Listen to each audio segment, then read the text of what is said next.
Good evening, internets. How is everybody? And welcome to GrowedUpGeek gaming Twitch channel, where tonight we continue our presentation of Twilight Malediction, a rhyme of the Frostmaiden campaign. We're going to jump right in, meet the players real quick, and get right into it. Let's go to the players. Let's start with the man in the new apartment, Dustin. Tell us about Kelroth.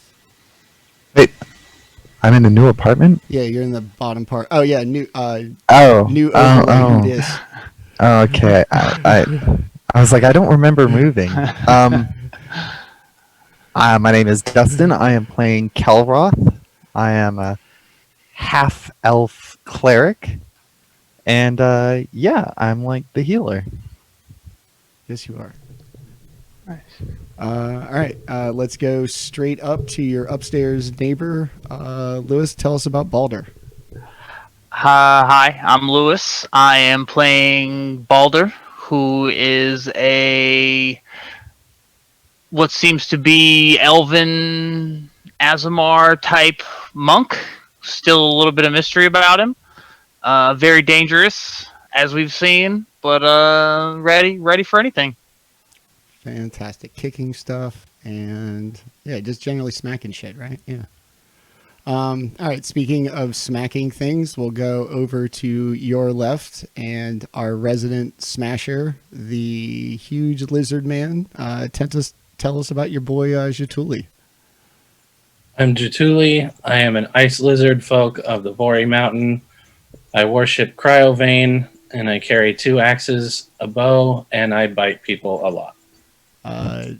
Yeah, and crush some skulls and do all kinds of nasty stuff. All right. Yeah, it's a joy.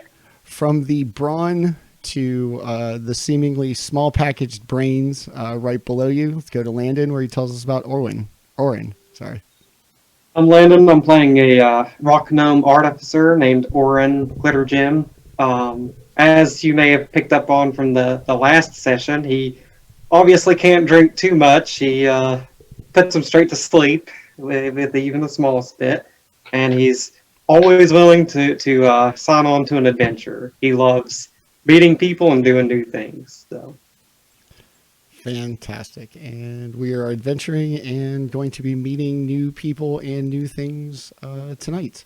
Hi, I'm Manny at GrowedUpGeek. I am your dungeon master and host for this evening. I will be playing everybody that those 4 outstanding role players will not be playing. So I got to keep up the slack. All right, so let's get caught up on where we finished off last week. Real quick, the party left their smuggler shack that Kessel had arranged for them and headed up the road where they encountered some religious fanatics of Orryn. Most of them appearing nude and very cold, blocking the road. They screamed some things. They didn't seem too threatening, just more, overly devoted. After that, the town of Hundlestone, where they met the sketchy administrator who thrived on the trade of knowledge, told the party some things. Party told him some things. There was a drinking contest. Our lizard man barbarian threw at least one dwarf through a window. And then continued on the road through the nasty parts of the Spine of the World Mountains, where the party was ambushed by a bunch of kobolds. Due to quick thinking, some climbing, the divine work of the cleric, everybody survived. And we begin with the party just after the encounter with the kobolds at the top of the Spine of the World Mountains, basically looking down into Icewind Dale for the very first time. So let's get started on Twilight Malediction, Episode 3, Bryn, Shander, and Beyond. All right. So the party stands at the peak of the Spine of the World Mountains, just through the Hundlestone Pass, looking out across the bitterly frozen landscape of the entirety of Icewind Dale. You can see from the elevation. Off in the distance, you see a couple of clusters of sprinkling, maybe lights, but just places that you can tell civilization is not too far away compared to where you've been.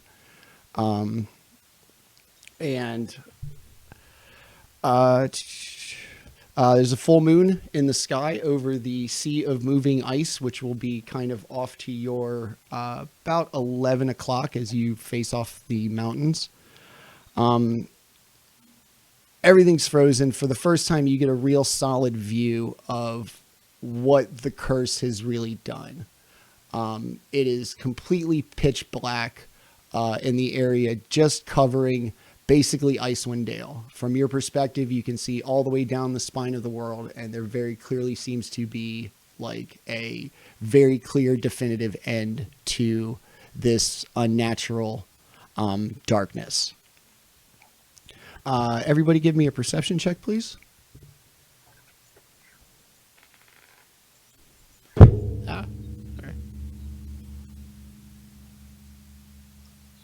I rolled a 17. Okay. 12. 24.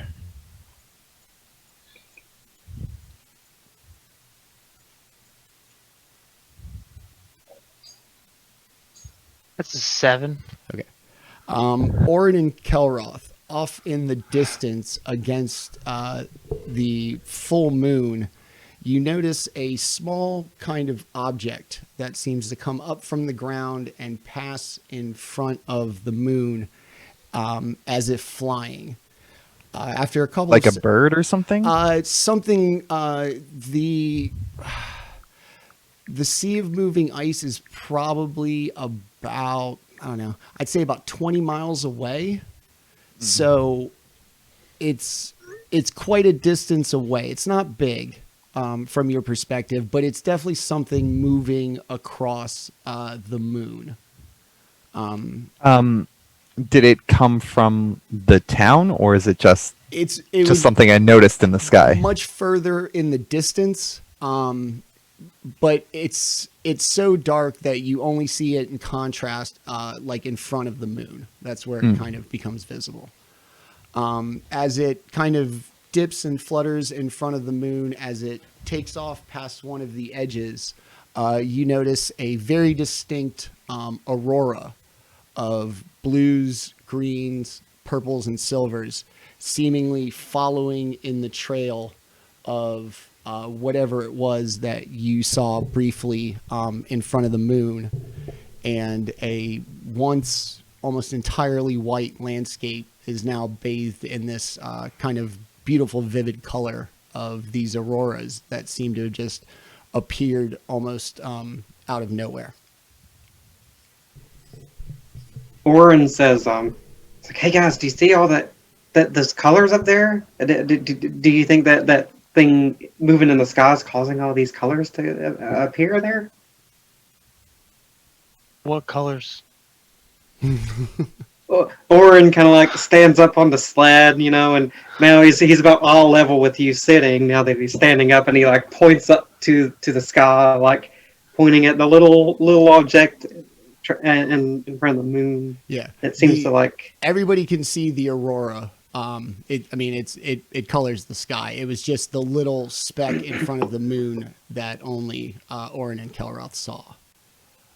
As soon as the aurora starts, everybody kind of gets that big color splash. Oh. Well, still, I wasn't really paying attention. So, wow, those colors. Yeah. Well, it must. I bet you it's like a good omen. I have a good feeling this is good luck for us moving forward. Have you not seen the winter sky where you're from? I have seen it before, but every time it just looks so pretty. How can something that looks so pretty have bad meaning to it? It's got to be good. I know it does. If you say so. The sky being colored signals midnight. I've seen it many nights. It is a curse for its colors. But it's so colorful. Kessel seems somewhat withdrawn and a little sullen. Has stopped with the view and has basically gotten back in the wagon. Bryn Shander's just down there. No choice but to travel through the night. There's nowhere to make a safe camp between here and there. It's best we get going unless you got something you want to stick around for, like more kobolds. No, we should leave. No desire to kill anything else out here. Are you doing okay, Kessel? That was a close call, and seeing one of my girls get hit, I don't want to be out here in this hellish wasteland any longer than I have to. Fair enough. Well, we took care of the wounds, so you guys are okay now. But yeah, let's get out of the dangers of the road and head to the town. We can see the town. Is the town on fire, or is just a big fire in the town? It looks like there's just a big fire in the town, in addition to the regular, would you like expect? a bonfire or something? It doesn't look like, oh gosh, the town is burning down. Yeah, no. Okay. Yeah, it just looks like there's a large fire in the kind of northern section of the town, in addition to the lights that you would expect to see, like street lights and torches to light the gates of the outer walls. Mm-hmm. Orryn says, "Hey guys, the fire up there. I bet that'll get us quite warm. I'm sick of the wind just cutting through us. Let's get there as soon as possible." Yeah, it seems reasonable. Let's get back in the wagon and head there now. As you see the town below you and the large fire burning, Kessel just shakes his head and kind of under his breath just mutters, "Savages." Snaps the reins and little rough footing getting going. Much more icy. Got a injured Axebeak, but after a couple moments they get it going. Noticeably slower. The weather's just gotten worse. The snow is deeper. It's windier. It's colder. Just everything's working against real progress at the speeds that you saw before the spine of the world.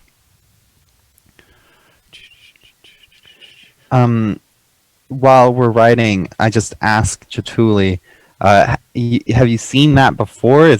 You said it was like part of the curse. Did that start happening at the same time that the curse started? Yes. I've seen it for 2 years now. It's evil face. That face. Does this mean something other than what I am familiar with? That is For how I've seen colors in the sky like this, but they were just due to weather. the shamans say that it is the face of evil. Ah. So this is something different. See, I'm with Baldr there. I think I've seen the normal colored lights in the sky, but this is very interesting. If this is magical, definitely need to research it. We need to figure out more about the skies. Agreed. Alrighty. Let us continue on the way. How long is it going to take to get there? Kessel estimates about 8 hours. Okay, we're a bit away. It doesn't look as far as it's going to take you, just because of weather conditions. Okay. So you still kind of are descending down from the peak of the mountains, and everybody kind of notices small little dancing lights in kind of off to the side of the wagon, above like the axe beak, where they're kind of tied in. Tanis the half elf, thanks for the follow, appreciate it. And so they, despite it being just brutally cold and everything. They appear to be fireflies, just kind of dancing about, no harm, but they definitely stick out in this cold environment.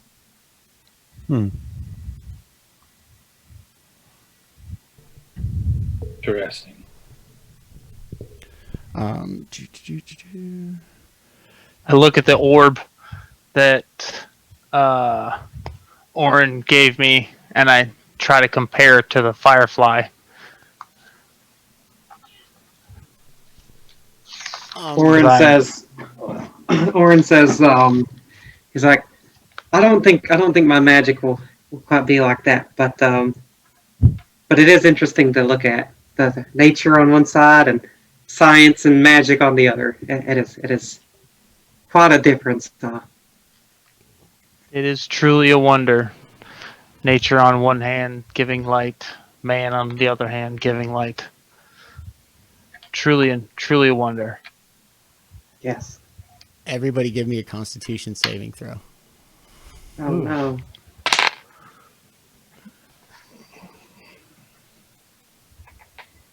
$17. Okay. 7. 14. Ooh, that's a 5. All right. As the fireflies kind of grow in number, Kelroth and Baldr are going to be kind of overcome by this significant feeling of like relaxation and a definite warmth to your body that you should not be feeling given the weather right now. Is is this a meta question? Yeah. Is this a sort of sleep-based effect or something? Because I have advantage on rolls to like being put to sleep or any sort of magical charms Okay, or then, anything yeah, like go that. ahead. Go ahead and yes. Go ahead Okay. and give me All right. your other roll then. That's just Baldr, a natural half-elf thing. Okay, so that's 19 instead. I also have advantage against charm and Oh, being put to sleep. okay. Then yeah, go ahead and give me another one. So, Facial features. Yeah, Woo. Yeah. yeah, exactly. But about So to be- I with advantage I rolled a 19. Okay. All right, so that's an 18 for me with advantage. Cool. So Okay. just ignore everything I just said. Everybody's fine. Well, everybody's feeling alive and spry. It's cold wind in your face, and everybody is very hardy. Well, would my character be aware of the effects, like, and that I was able to like resist them? Or is It's it just no? subtle. Like I said, it's not anything detrimental or like I said, it's much more of just a change of kind of the status quo. You probably haven't slept for a while. It's fucking cold. And suddenly you're no longer feeling that cold. You're very relaxed, maybe not as attentive to what's going on around you, but no real tangible detriments, either mechanically or otherwise. Just like I said, just kind of a, you know, An uneasy feeling, or well, I guess an uneasy feeling turned easy for some reason. yeah, like you Okay. you just had a nice stiff drink. You know, feeling kind of warm. You know, might want to fight something. You know, And then it just dissipated. yeah. Okay. Okay, so everybody's fine. Out of nowhere, everybody is hit by a snowball. Oh, Kessel is startled. 20 damage. There were rocks in them. Kessel is kind of startled, so he pulls back on the reins. The whole sled comes to a halt. He turns around. What the hell was that? And just kind of looking around as best as he can in the limited visibility of darkness and just, you know, the middle of the night in the middle of nowhere. So we were just pelted with snowballs? Yes, everybody got hit by a snowball. Oh. What the heck? Well, I'll take a look around. Is there anything within sight of the cart? No, you are traveling in between like snowbanks on both sides of the road. The light is basically the limited moonlight and the aurora. Kessel has not affixed a lantern or anything other than his magical one to the cart for fear that it would be obviously seen from a distance. Yeah. Based on like the trajectory I was hit by a snowball, I'm gonna just cast light. I don't know. Let me double check the range on that. Just in like the vicinity of where the snowball came from. It's I can cast it 20 feet, so I'll just like fire a light at 20 feet.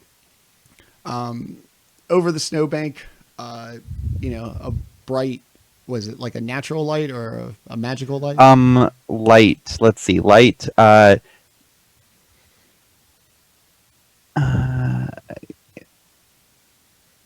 Oh, you touch one object that is larger than 10 feet. Okay, so I can't just cast it up. All right, I guess I'll cast it on my shield, and my shield will create a 20-foot radius of bright light, and then an additional 20 feet of dim light. You can always cast it on a copper and fling it out there. True, but if it falls in the snow, then the light goes away, right? It would just. Oh yeah. So your shield. But still, that's like 20 feet of bright light, another 20 feet of dim light, and I can see in dim light. You have the effect of a cop spotlight coming out of. Kind of, yeah. It's like pew, big up light. So your shield lights up like the bat signal, basically, and shines like a huge thing. It doesn't look, you don't see anything. There's no tracks in the snow. There's no shadows cast outside of the snowbanks or anything. And in the light, as you turn around, because you're in essentially the passenger seat next to Kessel, yeah? Yeah. Okay. So it would essentially hit you in your right shoulder coming from, the passenger side behind you. And there's nothing to see. No, like I said, no marks in the snow, no snow drifts knocked over, no shadows cast, nothing except for the like howling wind. The snowball like didn't hurt. They didn't like. They were very small. They were probably. It's a little balls of snow. Like a ping pong ball, maybe. Okay. That snowball is not a threatening. I'm just gonna say, is there somebody out there? Somebody throwing snowballs at us? Nobody responds back, but you do believe maybe you hear like a gigglish laughter, perhaps. Well, I'll just turn to Kessel. I'll say, I mean, I don't see anything. I don't know if I don't think anyone else sees anything. Snowballs are annoying, but they're not the end of the world. I think we should probably keep going, I guess. Orryn says, now, hold on. Someone obviously challenges to a snowball fight. And what kind of people would we be if we turned down a snowball fight? This is a challenge. Yes, but we would be grown men with places to go and things to do. I understand your enthusiasm. I really do, but okay. Yeah, I think we should just go. Oh. They're probably children. Yes, more children. Kessel seems completely over it. Once everybody seems satisfied, he snaps back at the reins of the axe beaks, and you continue on. 20, 40 minutes later, you have finally hit essentially you were off the mountain and onto the flat land of the tundra of Icewind Dale proper. The lights of Bryn Shander are in front of you. The large fire or light that was burning. Doesn't seem too bright anymore. It could be you're changing perspective since you're no longer on top of the mountain. And it just seems to be a long and cold, straight road basically ahead of you. And out of the distance to the driver's side, like in front of Kessel, a different kind of light starts to slowly appear in the driving snow, and it appears to be getting closer. Can I tell what kind of light this is? Like, does it look like a torchlight, or is it's something different? It could be torchlight. It's a number of lights arranged in such a pattern that would be consistent with a group of people carrying torches. They just appear higher off the ground than they would normally. Okay.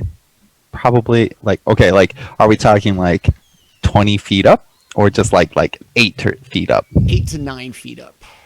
Okay. It's not like extreme, like whoa.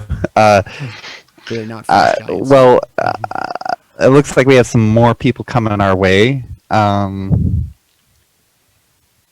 Are they moving are the lights moving particularly fast or threatening, or is it just?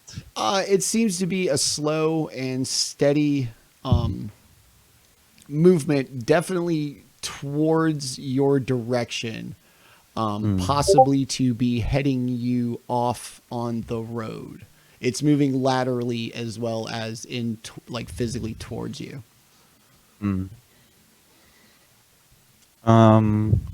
Well, we have a group approaching us. Do we want to try and speed up and head them off, or should we just meet them and see what happens? What does Kessel feel? This is his cart. I mean, Yeah. see what he's. I don't have the heart for a fight, and I don't know if I feel like if they wanted us dead, they could have killed us. We can't see anything. They can see us. We made a hell of a racket coming up through this mountain. I wouldn't be shocked if people knew we were here. Well, I guess just continue on a steady pace until we meet up with them, and we'll go from there. You'll have our support. Just know that, Kessel.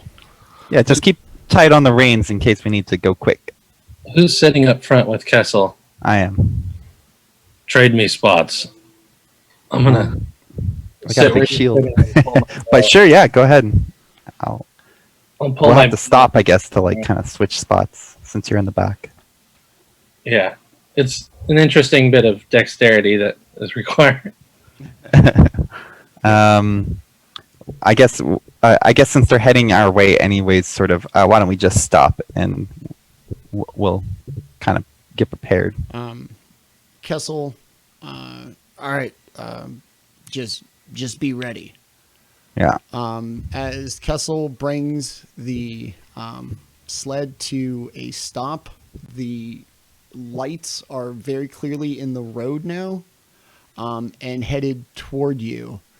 And out of this brutal wind and blowing snow, this, I don't mean giant in the literal D&D sense. I mean in just size, just a massive humanoid, covered in furs, just enormous, along with several of his kin. At least they all look alike. The image is up in the stream. They're Goliaths. There's a herd of them.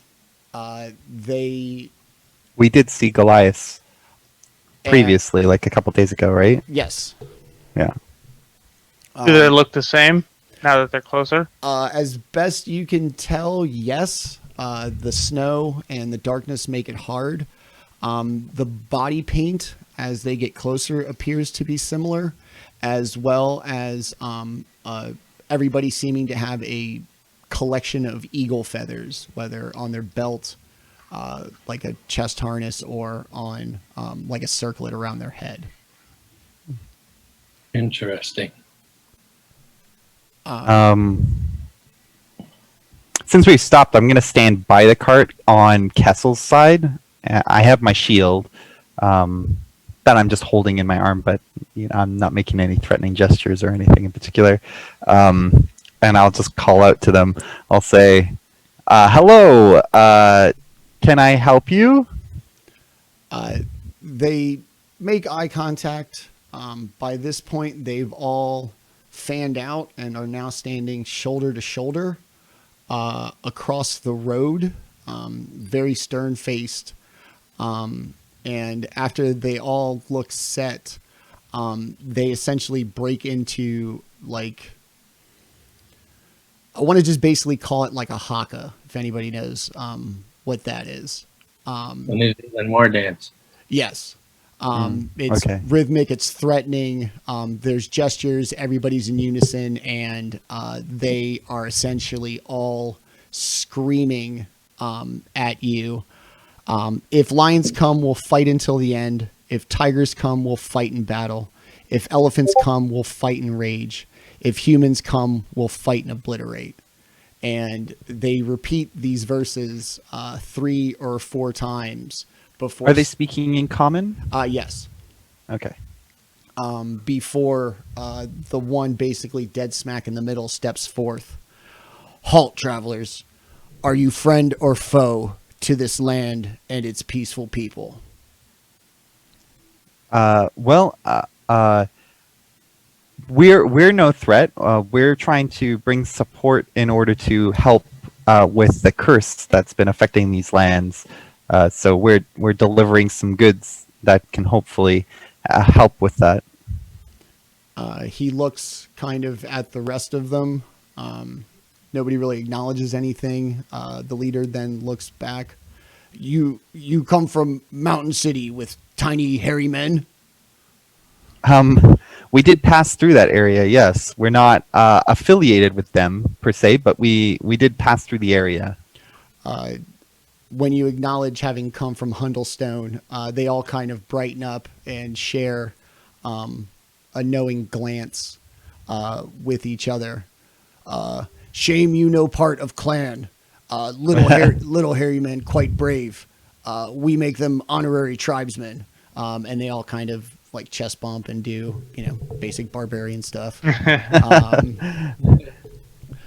Yeah, no, they were really awesome people. We're not dwarves, but we're trying to help in our own little way. Some of us are almost as brave, I might say. Little tiny hairy men save us from drow. Tribe ambushed. Hairy men pop out of cave and defend what is right. Good men, honorary tribesmen, and they all kind of hoot in unison. They drink a lot too. Barbarians should. The leader kind of sees Jaatuuli. You are from north end of Dale, yes? Yes, the Vori Mountain. Our tribe reveres those who walk a path of honor. Peace be upon you, Icewind Dale. Same for you. You should know that we saw your kin led in irons. Alive? Alive, starving, beaten. We were outnumbered, or I would have killed them, their captors.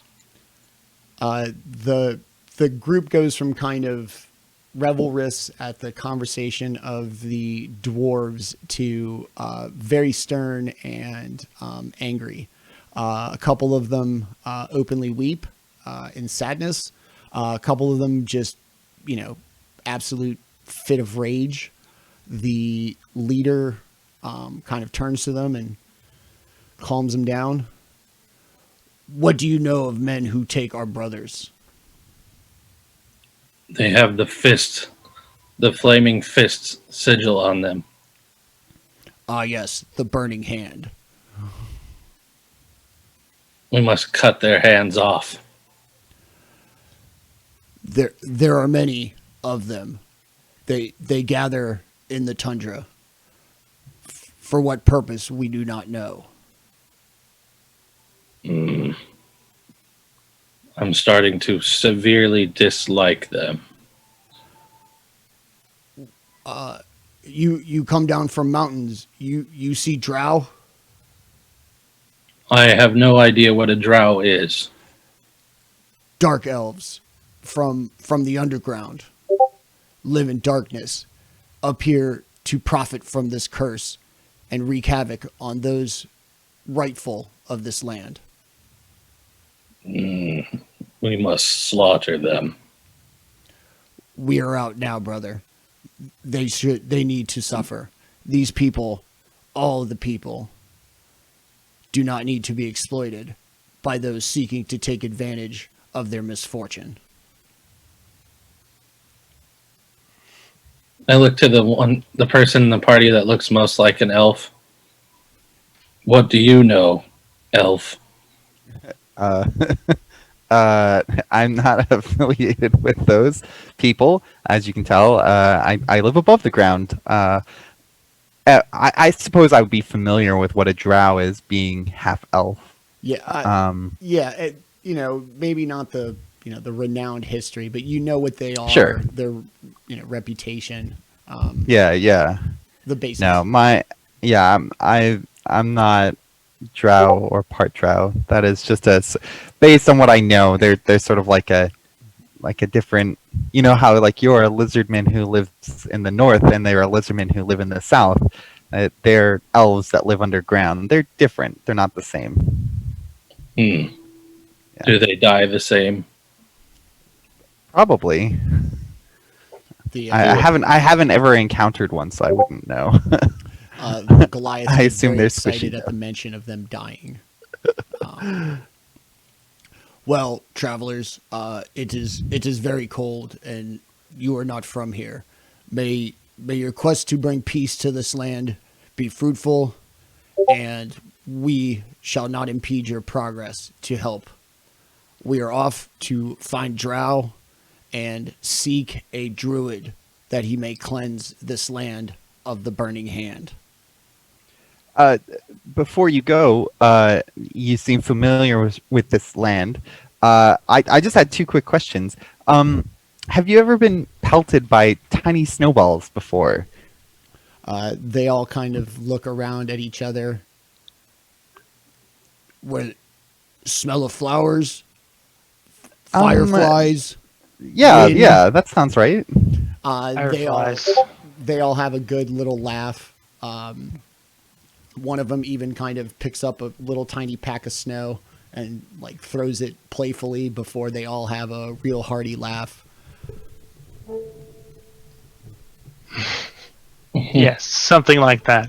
Yeah. Do you know what those are? I assume it's something, a creature of some type. Winter spirits.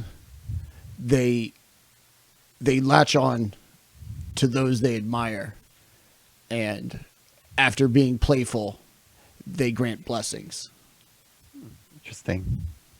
Orryn says, I told you all we should have accepted their snowball challenge. Well, we didn't see them. We couldn't. Anyways, my second question was, and I point up to the moon and the colors in the sky. Are they still present? Yes. I say, did you see that? Like something flew in the sky and it made these colors. Are you familiar with that? The Frostmaiden takes flight every night to paint the sky to see its beauty before returning. Frostmaiden? Who's that? The goddess Orryn. She is the reason for this curse. Alrighty. Well, hopefully she decides to stop doing that soon. Thank you for your time. Good luck on your journeys. Hopefully you capture these elves that were troubling you. thank you for your help to this land. And they all kind of give a slight little reverent look to everybody before filing back into their 2 wide formation and just bounding off into the darkness of the Icewind Dale tundra. Orryn goes up to Baldr and says, I'm glad they were nice. I was about to take a page from your book, and I was just going to go up to him. I was going to punch him in the calf, put him on the ground. He says it like obviously joking, but you know. Jaatuuli's proud. I don't think it would have turned out quite as you thought, little one. Orryn says, I don't know. I've got these. I got fists of fury. You just haven't seen it yet.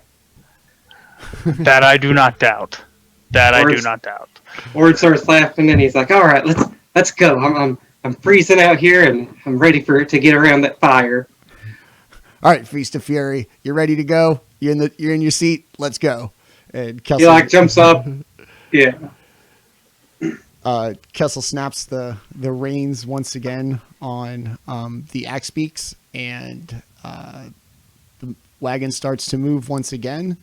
The tribe seems to be chanting louder and louder as they carry off into the distance.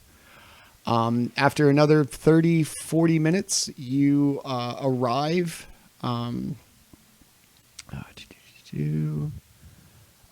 Bryn Shander, a walled city perched atop a cold, wind-lashed hill, surrounded by single log posted fence surrounding the entire city. And we are going to pop the Goliaths out and pop the map up.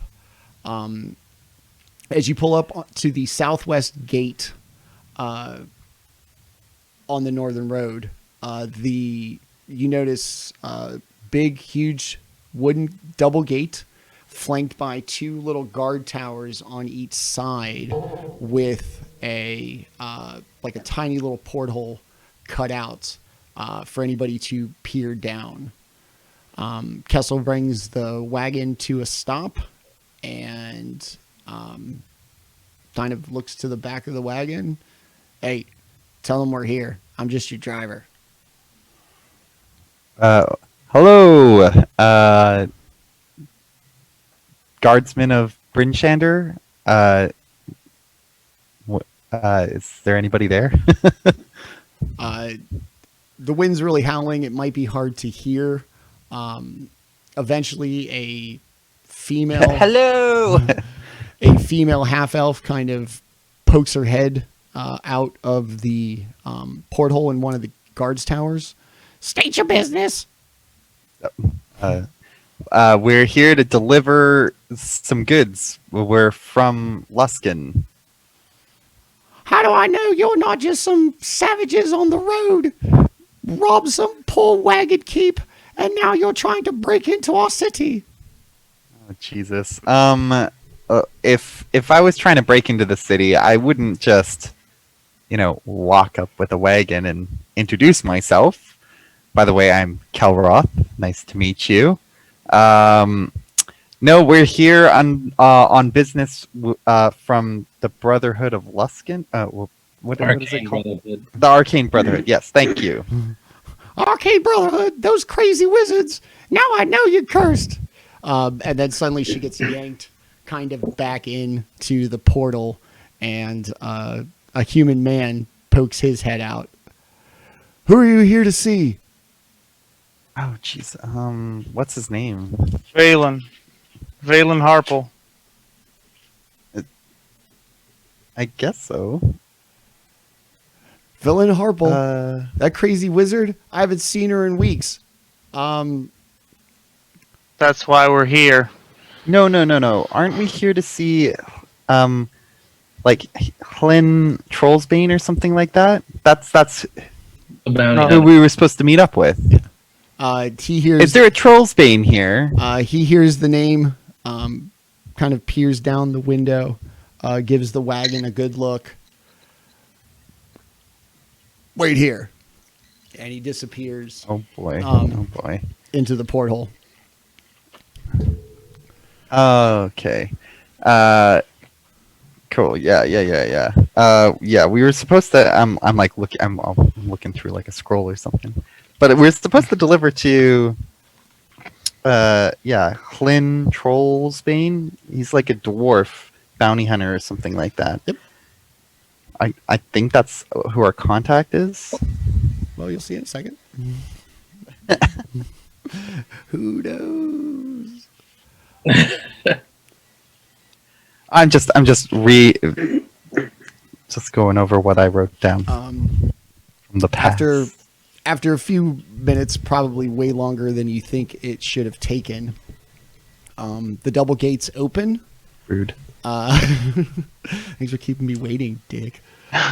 Sure. The double doors open, and in a very dramatic Kurosawa-esque pose, there is a single dwarf standing in the road as the double gates open. Kessel snaps the wagon in through the gates. The dwarf doesn't move until the wagon has cleared the gates, and the gates are once again closed. The two guards are now facing inward from the walls, covering you from an elevated position. And a small blonde-headed dwarf stands before you, seemingly unimpressed for the middle of the night. I go, hello. We're here delivering goods from the Arcane Brotherhood in Luskin. You're, and then he looks and sees Kessel has a quiet little smile. Are you here to be arrested again, or are you going to cause me no problems this time? Kessel just kind of sinks his head down. The dwarf in front of you has a good little laugh. Well, I know I put him in his place. Hlyn Trollsbane, former Flaming Fist captain, come bounty hunter, come closest thing to law enforcement that this forsaken land has left. Well met. I take it you had a safe journey, and he kind of looks at the wagon and sees some of the arrow holes in it. I mean, safe enough for us. Well, you're here. I guess that's what's important. Come, walk with me. He starts to walk up the road. If you guys can see it on the stream, you're going to start basically in the bottom left-hand corner and carry up through the main avenue to. Did he say his name was Flynn? Hlyn. Hlyn. Hlyn, okay. Yeah. Okay. Sure. Yeah. And he manages, despite his short legs, to kind of keep pace with the almost deliberately fast, not fast trot that Kessel has the axe beaks moving at through the town. Well, if you'll follow me to the Northbrook Inn and Tavern, I've made arrangements for you. I know that I haven't seen Flynn Harper in weeks, but much like everybody else, she'll be in East Haven tomorrow night, and you can deliver her supplies to her there. Okay.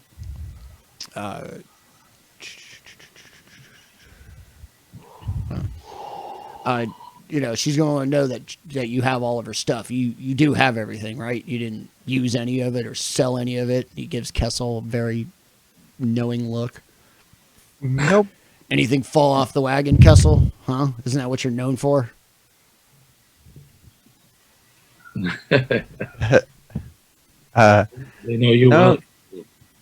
Kessel was shockingly well behaved this trip. I think he just needs a good night's sleep. He was probably humbled by the amount of blood he spilled.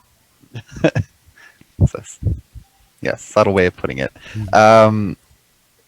Yes, now that we're here, and it sounds like we have to wait a day, is there a place for us to hold up the wagon / rest for ourselves?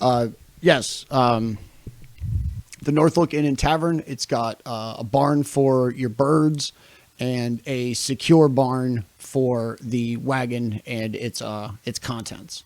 And What then was I've the name of that? the Northlook Inn and Tavern. Okay. It is going to be about 12 o'clock on the map. If you can. Okay. Here, actually, let me drop it into the Discord just to help everybody. So you continue up the main avenue. Like I said, at a pretty good pace. Kessel doesn't seem to want to spend any more time around Trollsbane as he has to.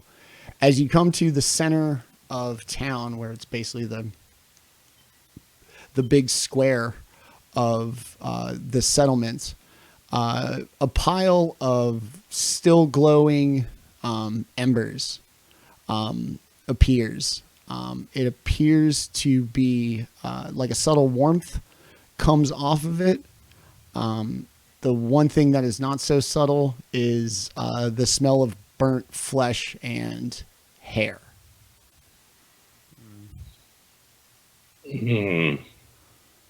I'm going to investigate it a little bit further. I'm going to poke my head in a little bit. Do I see any bone fragments or anything like that? The fire's still pretty fresh. There's no like open flames. And you would guess that the pyre that once existed was probably pretty impressive. Given how far you were when you saw it and what you see the kind of remnants of it are hours later. I'll look over at the other guys. Do you suppose this is one of the sacrificial fires? We did hear that they were doing some kind of sacrifices, so possibly. It definitely doesn't smell pleasant. It's familiar.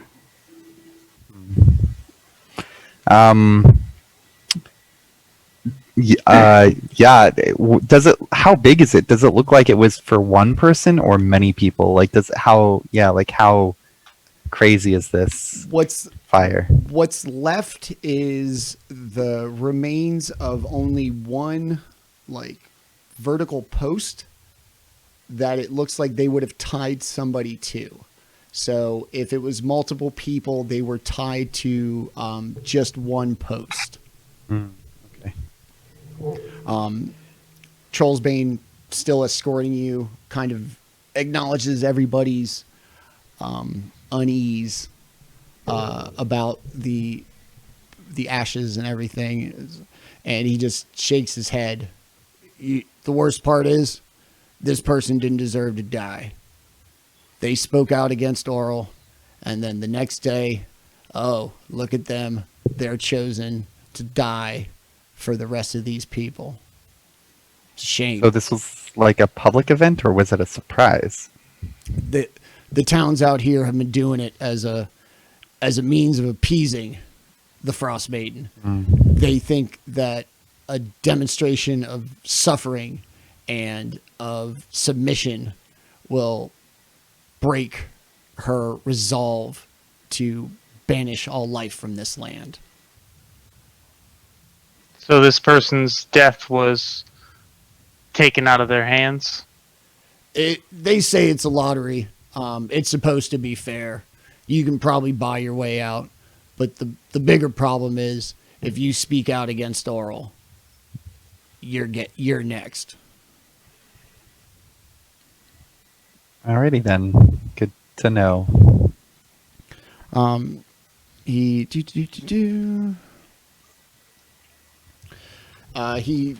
guys arrive after making your way through the city square and making a slight little left on a road that basically heads due north to the north gate. Right off of that is a large tavern building by this town standards. It's probably 3 stories, really large, big plate glass window.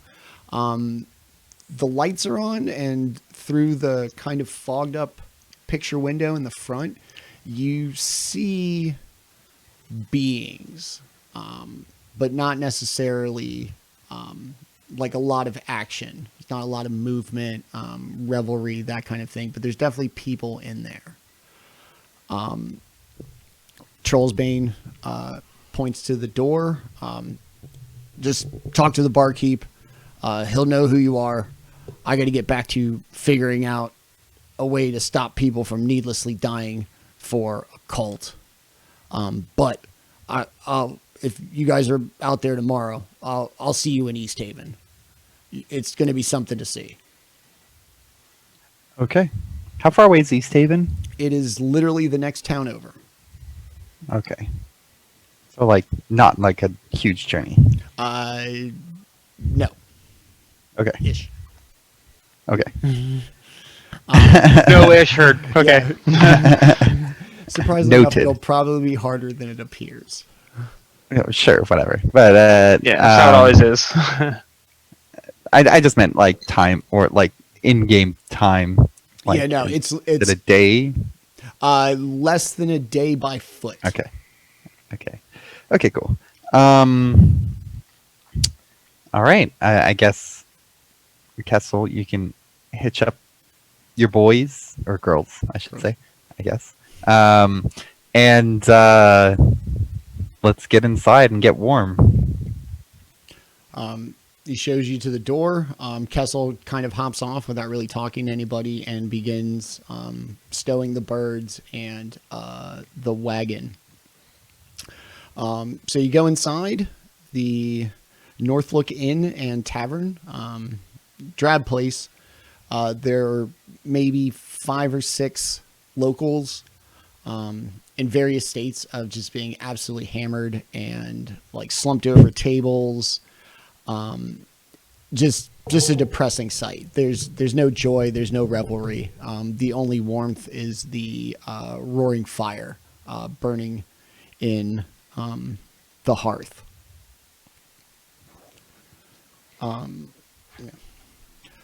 Alrighty. A man in his 50s behind the bar hears the door open and sees you come in. You must be the adventures Hlyn was talking about. Got rooms reserved for you for a few days. They're upstairs. Take a seat and let me get you some stew, if you would. What's your name, sir? I am... something weird, too.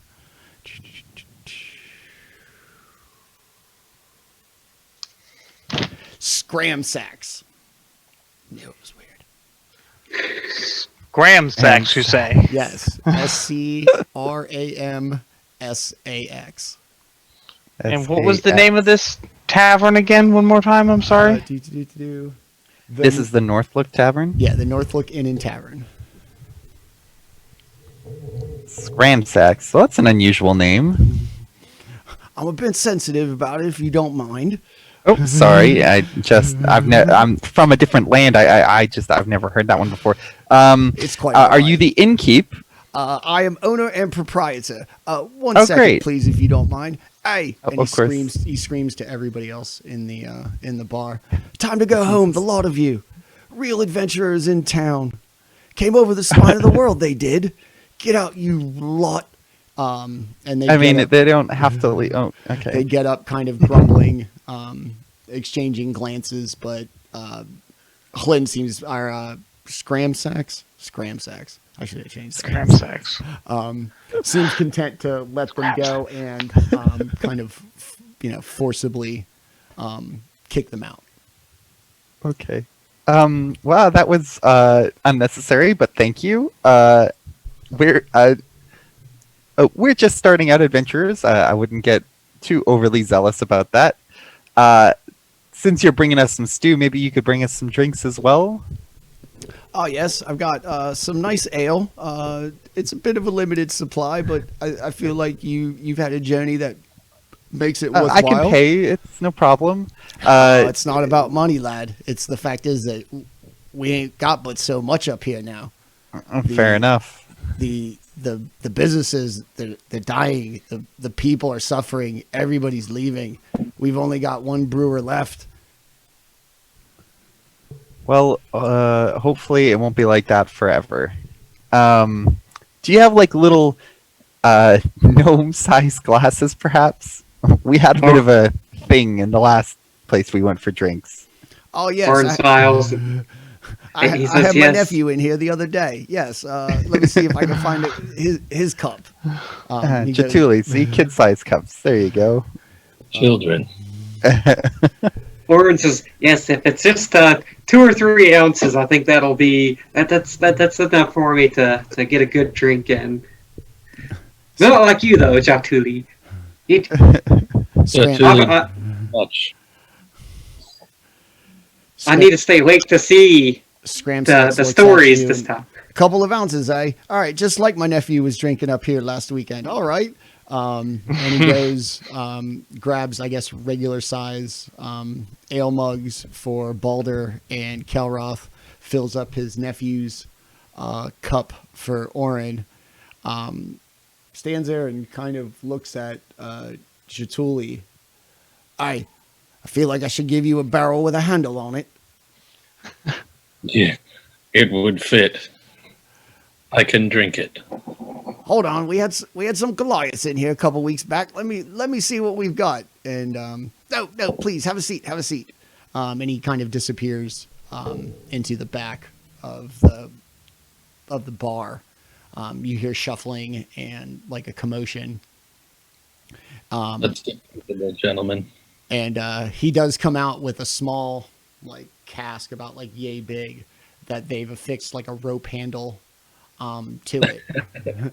All right, this is the biggest thing I've got, but I hope it's enough. Please don't destroy my bar. No, I will not destroy the bar. I'll take it though. All right, very good. Just don't take anything else. He pours mugs respective for everybody on the bar. And as he comes around to give them all to you, runs back into the kitchen to grab your stew, and you hear him like fussing at somebody who's basically fussing at him back. Like as he comes back through the door, I'll bloody kill you. I don't care what you say. And then he straightens up and puts on the presentable front of house smile. Sorry about that, lads. The wife always thinking she knows better. That's right, you heard me. And like you hear like some screaming from the kitchen. Hey, I'm dealing with the heroes.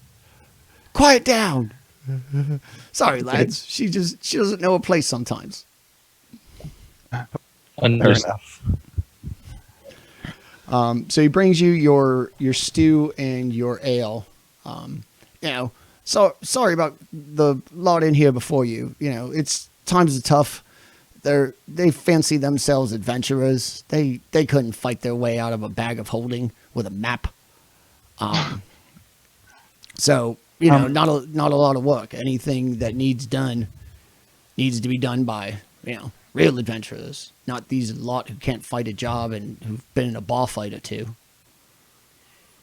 Yes. Well, I think we're only in town for one day because it sounds like we need to head over to East Haven.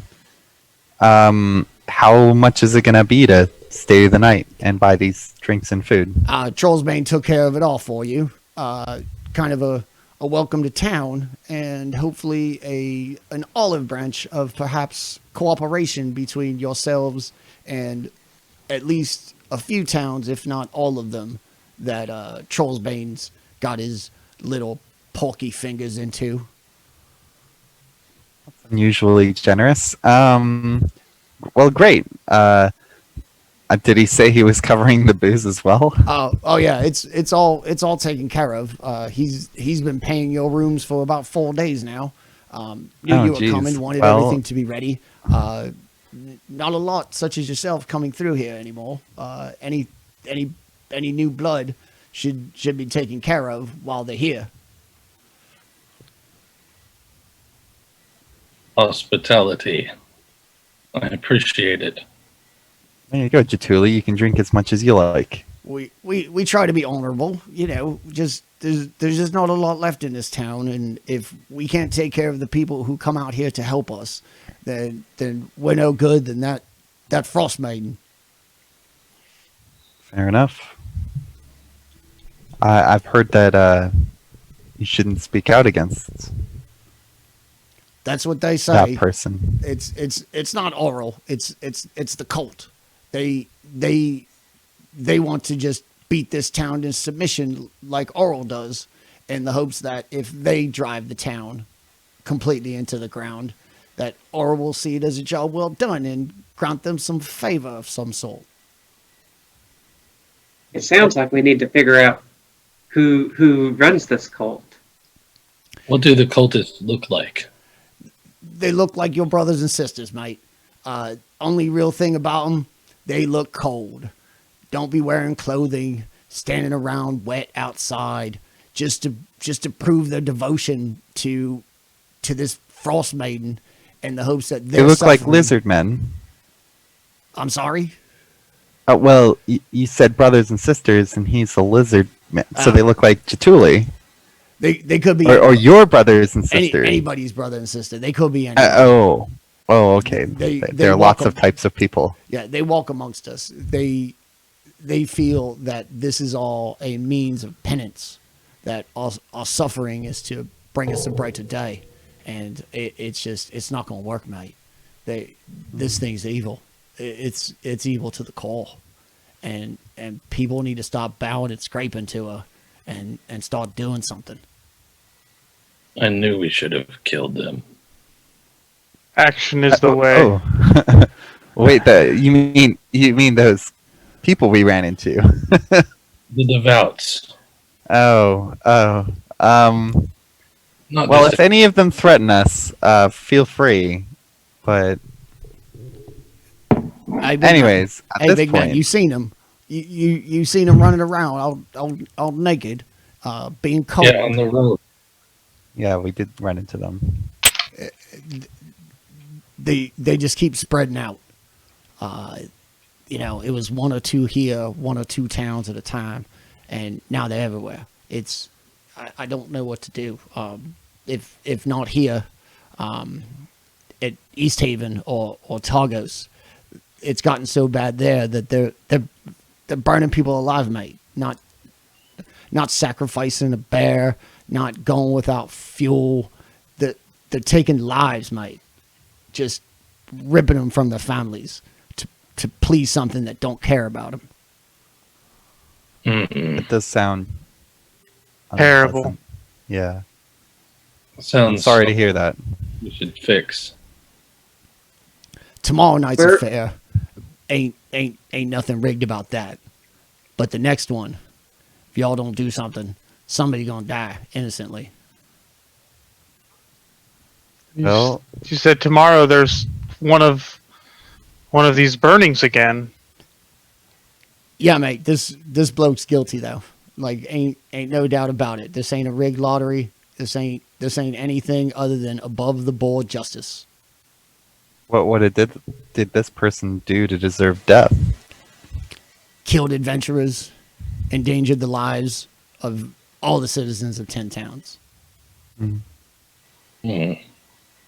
Orryn says, if he was killing adventurers, do you think maybe he's in with some of the?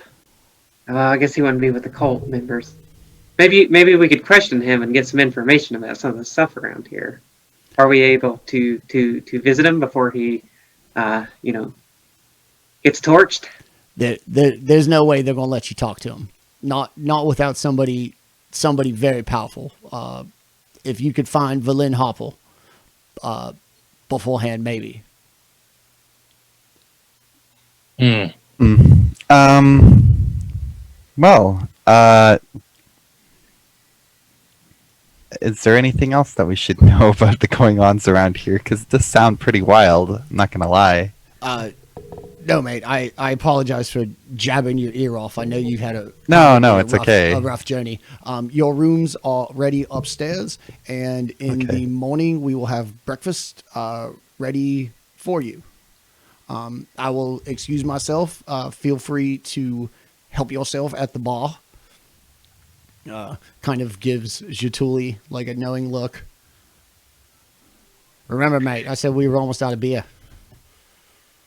And I will go easy This time.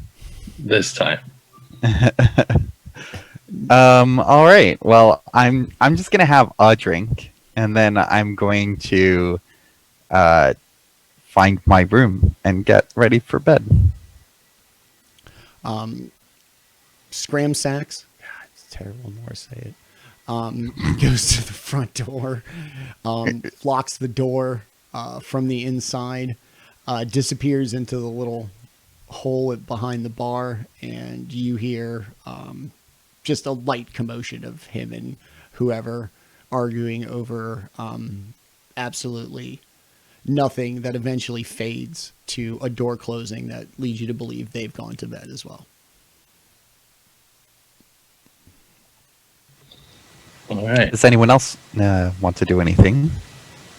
Orryn says, after all the traveling we've done, I've had plenty of inspiration for ideas to work on. So I think I'm going to get to studying and trying to bring some of these ideas into existence tonight. Sounds good. All right. If everybody goes up to their room, we will call this a long rest, and we'll take a 5-minute break real quick on the show. When we come back in the morning, the party will be the lovely level of 2. Everybody's leveled up. Yay! You made it. Well, you made it through level 1. Yay! One of the hardest levels. Yeah, seriously. And I threw it true. at you guys too, so it's not like you guys had one fight and you're like, all right, you're level 2 now. So yeah, we will take a 5-minute break, and please stick around. And when we come back, level 2 adventurers. So stick around. Nice. Be right back.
And we are back with our newly found party of level 2 adventurers.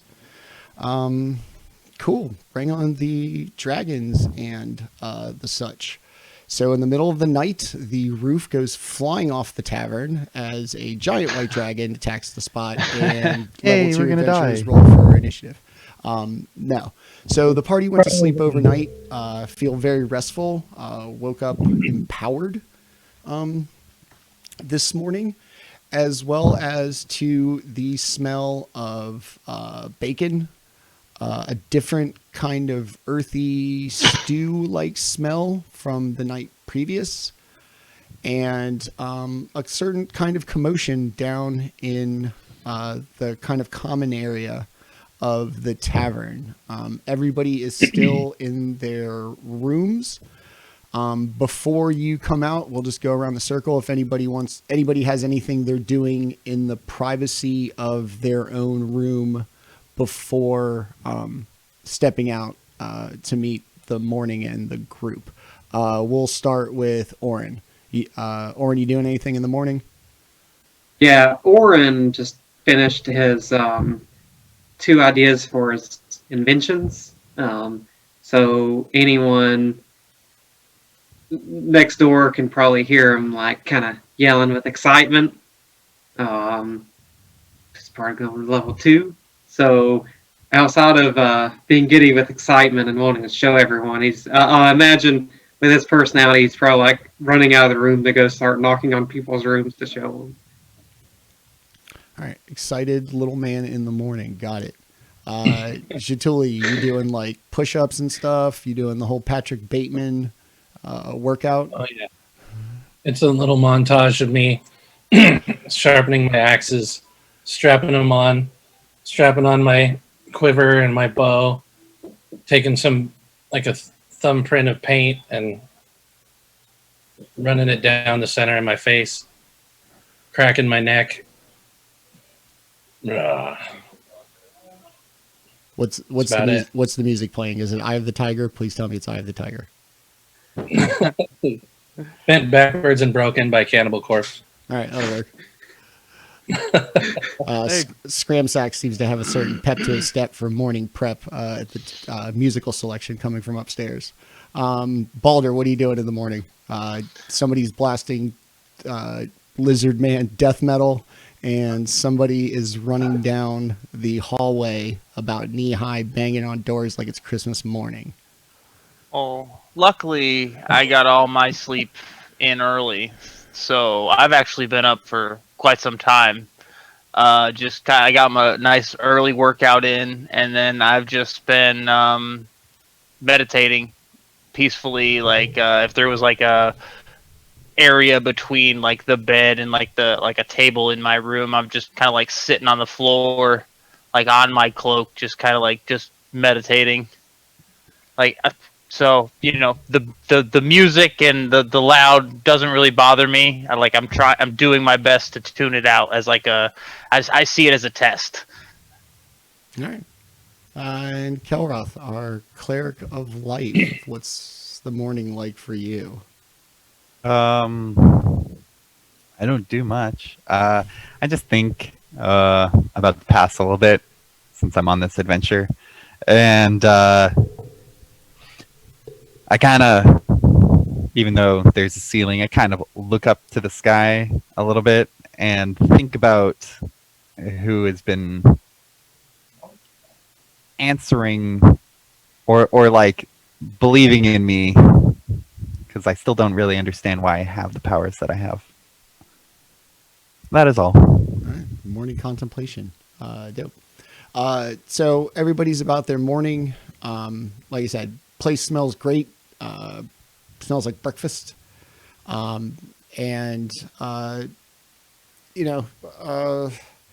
I guess everybody's just going to kind of come down as they're ready. Scramsacks still gets worse. As everybody comes down, hands them a plate, gets them whatever they'd like, and basically motions you to a roaring fire. that he's got going in the hearth, way bigger than the night before. And despite your body telling you that it is morning, it's still pitch black outside. There's no daybreak, no lightening of the sky. If it weren't for how your body felt after your rest, you could have just the same gone upstairs and come right back down, and it looks exactly like that. Yet everything about your personal kind of internal clock and the activity of the Northlook Inn and Tavern says that it is morning. My Alrighty. buttons are fucked up. So Orryn goes to Baldr's room, since Orryn knows that Baldr would be meditating, and he just keeps knocking. He's like, Baldr. Yes. I got something really cool to show you. I know you'll like it. I got something really cool, I promise. I kind of like open one eye out of my meditation and just, fine, come in. So he kind of reaches up, grabs the doorknob, pushes open the door, and he shows you his suit of scale armor. And if you, I guess if you know be able to feel some magic from it, you would feel that. But Orryn says, he's like, I managed to temporarily enchant my armor, so it'll provide me extra protection. Isn't that so cool? Now I can be, well, maybe not as tough as you and Jaatuuli, but I can take another hit or two. Growth is always something that's, strived for. So you taking this path is just another sign of growth in yourself. Believe in what you're doing. The tinkering will come more naturally as I see it. And I kind of hold up the ball, and I just says, can I keep this? Yes, of course you can keep it. I appreciate your words too. You and Jaatuuli and Kelroth, you all have really inspired my works, and I'm excited to be traveling with you guys. Well, I like seeing strong people as myself, and meeting more gives me hope for this world. I'm sure dealing with these cultists, I'm sure we'll learn even more. Cultists only follow one thing, and usually it's always death. Yes. I guess today we'll have to look into it a little bit. I know we're supposed to go to East Haven, but I really would like to help this town, or at least figure out more about the cultists. If you're willing to burn someone at the stake, and they're unwilling to accept their death, there's nothing that we can help these people with. They've made their choices in their life. Yes, but if we solve the problem, there won't be as many people die, and we can save people. Yes. And I'm sure these cultists have amassed quite a hoard of treasure. He says with a little grin. But I would assume this type of people would only move to the next person in power, only move to the next scam or the next thing that they could grasp. Yeah, I suppose history would suggest that. But all right, I have to run and tell the others about it, the invention. And he goes off yelling about the invention to anyone who will listen. And I slowly turn and try to catch him before he closes out and close and you're just gone. It's door. Yeah, he just totally it's like he couldn't even hear you. He was in his own little mind. Having been disturbed, I'll get up and I guess go down for breakfast.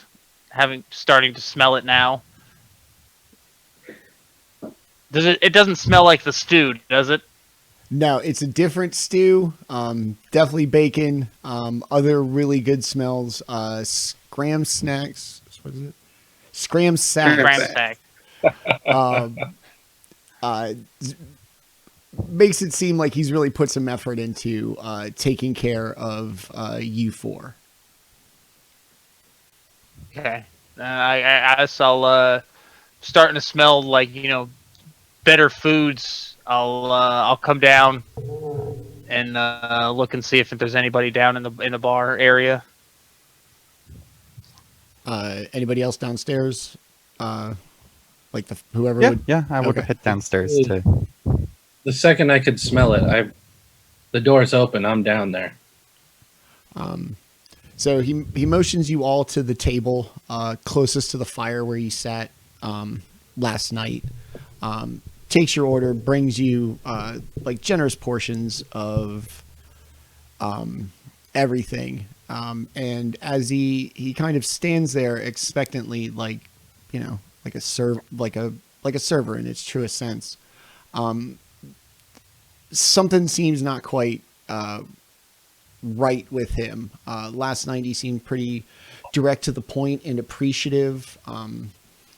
Today he seems a little maybe hesitant or like he might have something to say but doesn't want to say it. All right. Is there Jaatuuli, anyone else down there besides It's just you. us four? Just Just you. us four? Just you, him, and you hear the commotion of at least somebody in the back. all right. Lacking couth, Jaatuuli looks at him and out with it.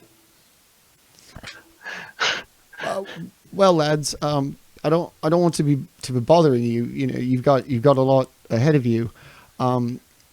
Some people came by inquiring about you this morning, and would request, might be too generous of a word,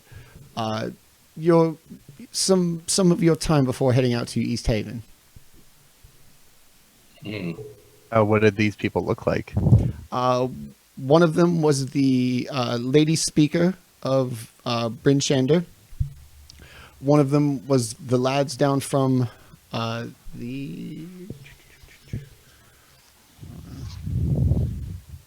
the Black Iron Blades Smithy and Outfitting Company.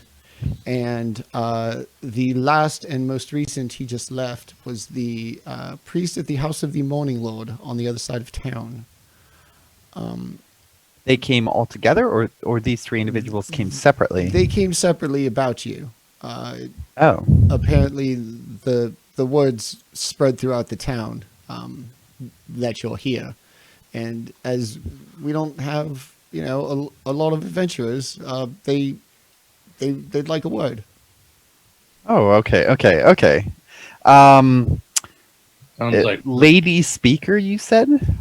She's like the mayor. She Okay. she administers to the town of Bryn Shander.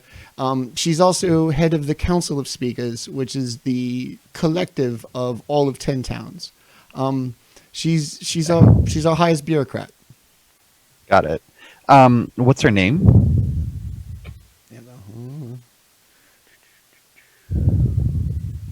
Speaker Duvessa Shane.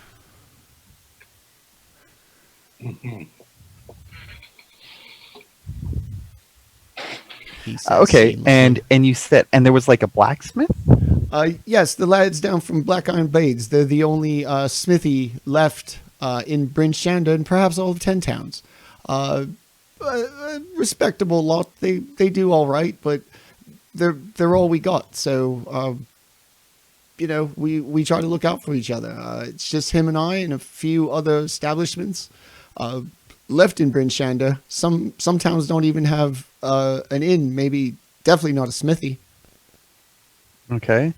And someone from the Morning Lord, you said? Like a priest? Yes, the priest. Once again, small numbers, so a congregation is 2, and you only need 1 shepherd. Would I know who the Morning Lord is? I'd say yes. It's the most common nickname for Lathander, who I feel like is a pretty, not really a niche god. Okay. People even know the Morning Lord. It's like, oh, man. Okay. All right. Do we want to? And they just want our time. I'm sure they want a favor of one sort or another. Okay. It seems like you lot quite capable, and it couldn't hurt. Any little bit of help brightens the day in these dark times. Well, I don't know about everyone else, but I feel like we're already kind of on a mission, so to speak. We're kind of required to finish this. Maybe we should talk to Trollsbane first and see about delivering our package, and then maybe we could come back and provide some help. Why not help while we're here? The packages aren't going anywhere.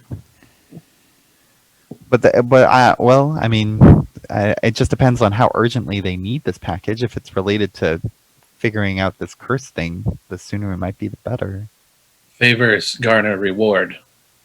I would rather be rewarded before we leave. Orryn says, I think we should help these people out. They've been very kind to us, and while the Arcane Brotherhood gave us plenty of supplies to deliver the stuff, these people helped us when they didn't have things to help us with. So I think it's only fair we help them as well. Well, why don't we go see what they want first? Like, if it's gonna take a while, we might have to consider, like, that we have this package that we have to deliver, and then coming back. But if it's something like, I don't know, something simple, I'm sure we could give them some help. You mean like... I'm not opposed to helping. I'm just trying to be the more prompt than like yeah. I'm just more, like I'm the guy who's like trying to make sure everything gets done, But yes, let's. Who should we talk to first? Orryn. Put you on the spot. Orryn says we should definitely see about that Duvessa. I guess she's the mayor. That makes the most sense. Yes. Where I turn to Ballsack or Scramsacks. Mr. Sachs, do you know where we Sachs can was find my father? Call me Scram. Mr. Saxobeat? Do you know where we could find Duvessa Shane, the lady speaker that you were talking about? If she wants to talk to us, where would we go to find her? Oh, you're just going to go out the front door, down the main road, through the square. It'll be just one block off of that. Can't miss it. Big building, large sundial on the top. Okay. Well, on your way there, you will have passed the smithy. Anvil over the door, very classic. And then the House of the Morning Lord will be off in the northwest corner. As far as it goes, smithy, town hall, church, in that order, just as you're walking. The smithy is about a block away from the city hall. okay. First, it sounds. All right. Well, shall we get a move on? Yeah. As you guys get up to go, Scramsack seems very appreciative of not being mad for him taking advantage of imposing on you. Shouldn't take but a minute. They just want to talk. The problems here, they've been lingering for a while. Nobody's in a rush to solve them overnight. They just want to know somebody cares. Yeah. Well, we'll see. All right. So where are you guys going to go first? Smithy. We get to her. She's just like, fucking solve every problem in town. No. Yes. All right, Please Smithy? find this package and take it from one place to another. Yes. Go pick me 8 flowers out in the tundra. I need 4 wolf pelts. Yeah, get too. 8 boar hides for us, please. Wolf pelts. Do you remember the World of beginning of Warcraft. Wrath of the Lich King? Picture that. Yeah, yeah. Yeah. It's Borean tundra. Go. Okay, cool. I guess we'll head to the lady speaker's manor or house or whatever. I'll go to the smithy. Wanna go, Smithy? Yeah, it's closer. It's on the way. Plus, I got Is it business. closer? I thought it was Yeah. after. Yeah. Now the Smith. No, it's- You're gonna head down. It's gonna be the Smithy, then the town hall, and then like over here is the Morning Lord. It sucks Oh. that they put like. Okay, something- well then, yeah, I guess we'll stop at the smithy on the way. So you finish your breakfast. Said Master Sax. Is that better? Lord Sax. Master Sax. That's a Kenny G record right there. Seems very appreciative for not having seemed like he imposed on you. Warns you. Shouldn't take too long. You got plenty of time if you're going to the East Haven thing. Probably even catch a ride with someone. So you head out. You head down the road. As you walk through the town, there's activity. It's not much. People mostly seem to be going from point A to point B. No conversations in the street. No trade. It's getting to be, for the first time, the closest you've seen to sunlight. It does appear to be slightly brighter. Only so slightly. As opposed to the pitch black that you've experienced thus far. You hear the distinctive sound of a hammer and an anvil, and as you walk up to the red building with the big anvil over the door, very classic, you hear argument inside, and like a hammer comes flying through the front window right as you walk up to the door. And all you hear is, I've had it, I'm leaving. And then like a bunch of shit get like knocked over inside. I kind of like turn and look at the rest of the party and is civil dispute common in this land? If he asks us to fix his marriage or something, we are leaving. We're just leaving. We're getting a lot of money to do this. We can come back and deal with other problems later. Anyways, right. I walk up, I open the front door. That's great, but no. So I was like, man, I never would have gone there, but now I just. So you see behind you yet another dwarf. This one, ginger hair, soot and ash in his hair, a couple of singe marks in his beard as if an ember from the forge got him. What can I do for you? Sorry about the commotion. Is my hammer okay? Yeah, it hit me. I'm looking to sue. No. Actually, it's probably out in the snow. Didn't quite pick it up. Did you? We're a group of adventurers, and we heard you were keen calling about us this morning. Yeah. Yes. Well, welcome to the Black Iron Blades. I'm Garn the Hammer. Much better name. I run this place. I run this place with my sister. I apologize for her inability to hold her temper. Family dispute, they happen. Yes, I promise I am not here to take up too much of your time. I have a business proposal for you. Off just north of where did I say it was? To the north. There's an abandoned wagon of iron ingots. I I need it brought back to me. It is destined for Clan Battlehammer with King Brunner, and they should probably get it back. Whenever you're ready, it's not going anywhere. Come back. I will give you the directions. You go get it. I call Brunner. 6 months later, somebody comes to pick it up, and they take it all the way back. Or you can just bring it to me. I can keep this smith going. I can give you a discount. And we can continue to fight the darkness that envelops this land. You seem like good people, like you want to help. Steal this iron from Clan Battlehammer and help these people. And he slides you a little map with like an X.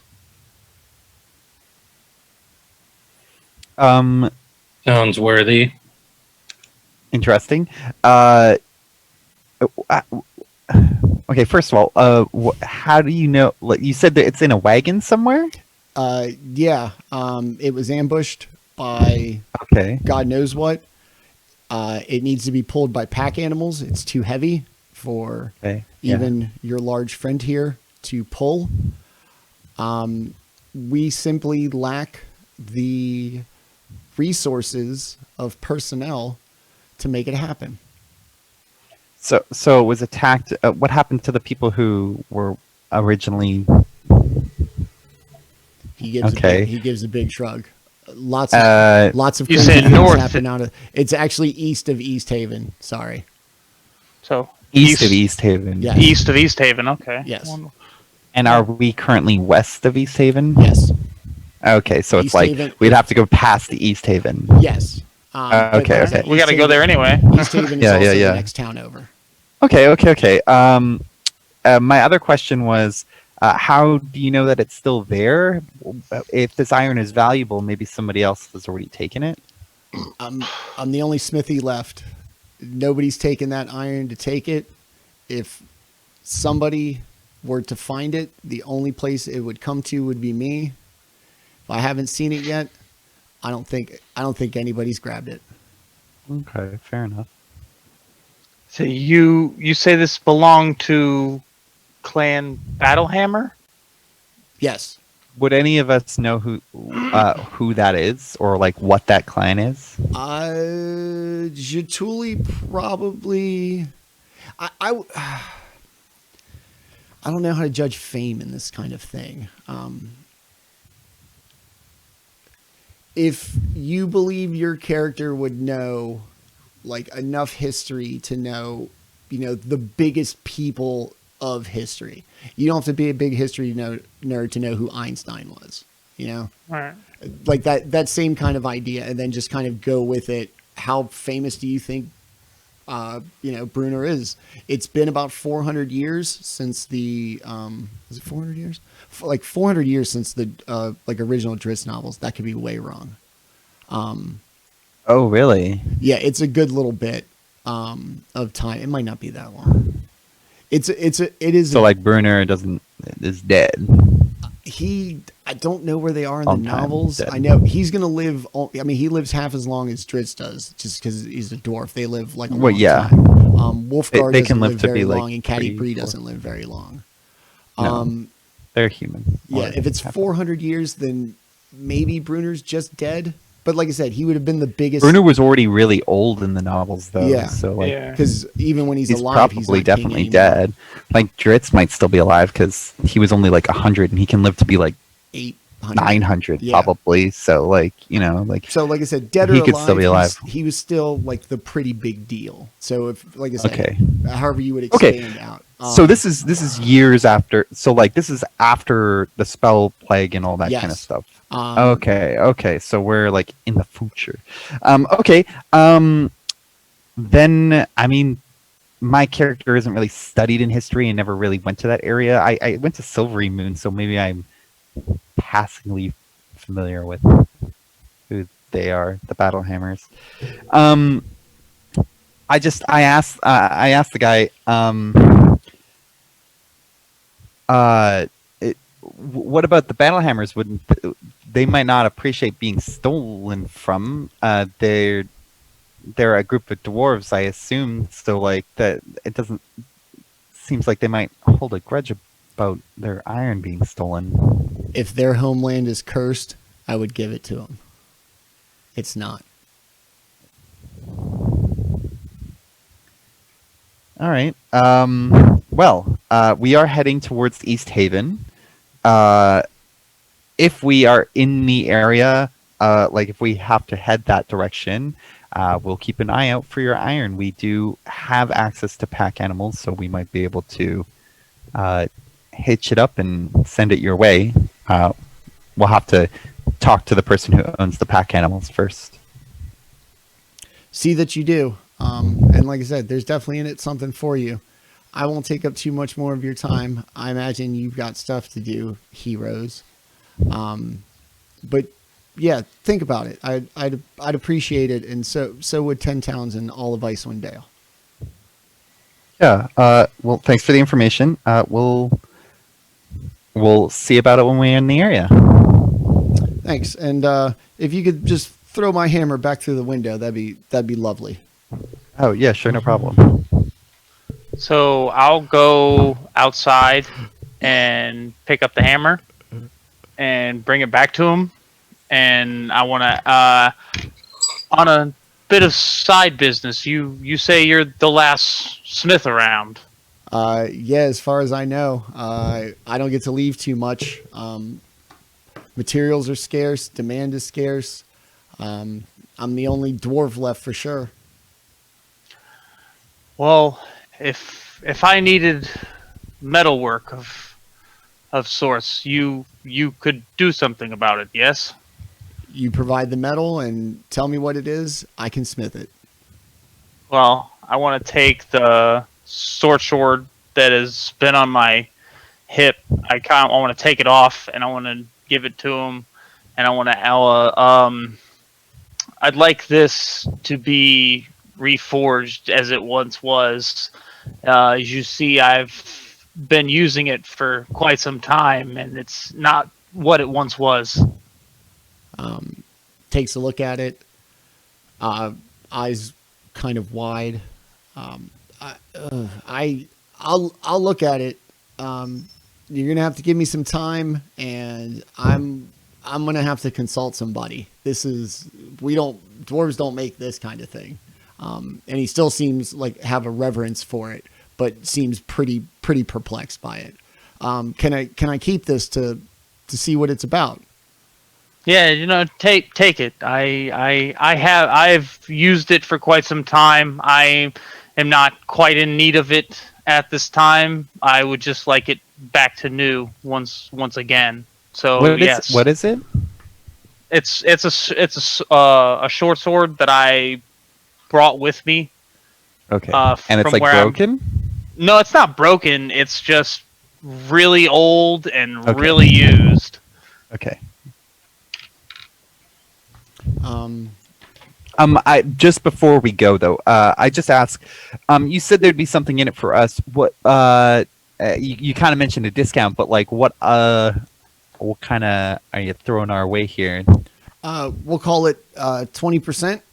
Anything I don't have on the shelves, I could maybe get here in a couple of days, depending on my wizard friend and their ability to open a portal. You mean like 20% of the value of the iron? Yes, for the iron, 20% discount in the store. Okay, 20% discount. Got it. Yeah. 20% sounds fair. But mostly, and like I said, I'm your only smithy. I might be your only outfitter. I haven't left the town in a while. We're the biggest town here. We're the one right off the road. Without Bryn Shander, all of 10 towns will fall. Alrighty, we'll keep that in mind. Last bastion. Shall we head to the next person who wants our help? Rattling them off, son. I mean, we're adventurers. It's Go get all not. those question marks. It's actually meta. It makes more sense in Dungeons and Dragons because adventurer is like a career option. People look for adventurers to solve unusual problems Yeah, in a world full of magic and monsters. Looking So for a specialist. it's totally in these reasonable. Yeah, It's not quite as bad as a video game. Especially when you're some random person, fucking do this for me. Your pool of employees is rather limited by, a 2-year-long calamity. The second anybody shows up with any kind of skills, people are going to be jumping at them for all kinds of stuff. Just wait. Yeah. They are better. Yeah. They get better. They get crazy. So I guess the mayor is on the next one on the yes. lady speaker. Yeah, Okay. and as we're like walking away, Orryn will say, "I think we definitely need to help him. If he's actually the last blacksmith around, we'll definitely need his assistance in the future." I mean, that's yes, for ourselves, but he's asking us to steal from a group of not bad people. And I mean, sure, like it might take some time and everything, but that group is going to come looking for that stuff at some point, and we're just taking it. But I mean, it's something we can come to later. I'm of mixed opinion on it. I don't really care because I'm not part of them. But if we're stealing from a group, dwarves are not known to let things go in terms of like having their clan But stolen from. at the same time, any dwarf I have ever met would not leave or casually strewn about. Sure, If it going to would- waste. They would not let a supply shipment go unanswered. If it was missing, they would send someone to find it. Right. So If we it's might still get there, if and it's then still there's, there, like- and it's yeah, still- exactly. then what's And then if it is there, though, what's what if they reclaiming come crown looking property? for it, We have or- no. If we're in the business of finding something, then who says that we know of where it came from or whose it is? Well, we were specifically told that we're stealing it from the battle hammers, so But- it's hard to but- like. But the battle hammer doesn't need to know that. Not a Okay. problem. Well, I am voicing my disagreement, but not that we will not to do this or something like that. Just that it can come back and bite us later. I've never been one to want to have to get into a fight with a bunch of dwarves. Yeah, 2 bites. Oh no, moral quandaries. Oh no, as the DM. Oh no, look at I mean, no, it's Look at fine. us It's fine. Look at us sowing fruit. It's lovely. So after I'm not even trying to be a goody two shoes. I'm looking out for myself.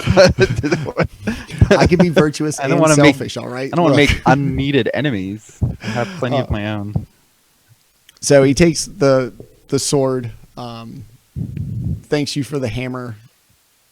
You leave, you head down the street, right off of the town square, just past where the big pile of still smoldering ash and rubble lay from the pyre a few nights ago. Big building, looks very official in this kind of almost uniform aesthetic town. On the front door, there is a large insignia that's up on the stream right now.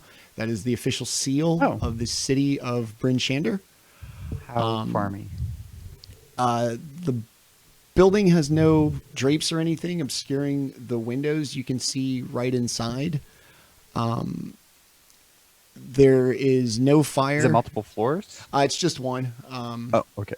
There's towers and parapets, mostly probably for protection as opposed to anything, Okay. like a second story. A few torches are lit inside, but compared to obviously the smithy and the tavern, you would expect large roaring fires burning in buildings, especially in one this large with multiple fireplaces. You can see through the window. It looks like a large audience chamber. You don't see anybody, but there are torches lit on the columns that support the ceiling.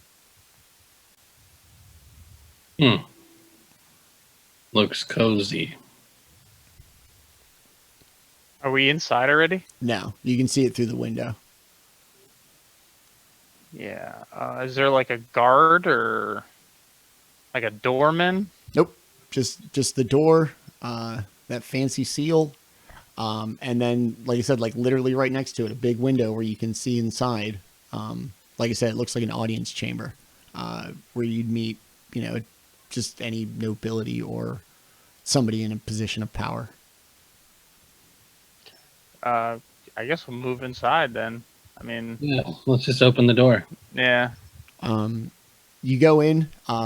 Somehow, without the wind, it is almost colder inside than it is outside. There's no tapestries on the walls. There's no carpet on the floors. It's just the stone floor radiating just a bitter chill.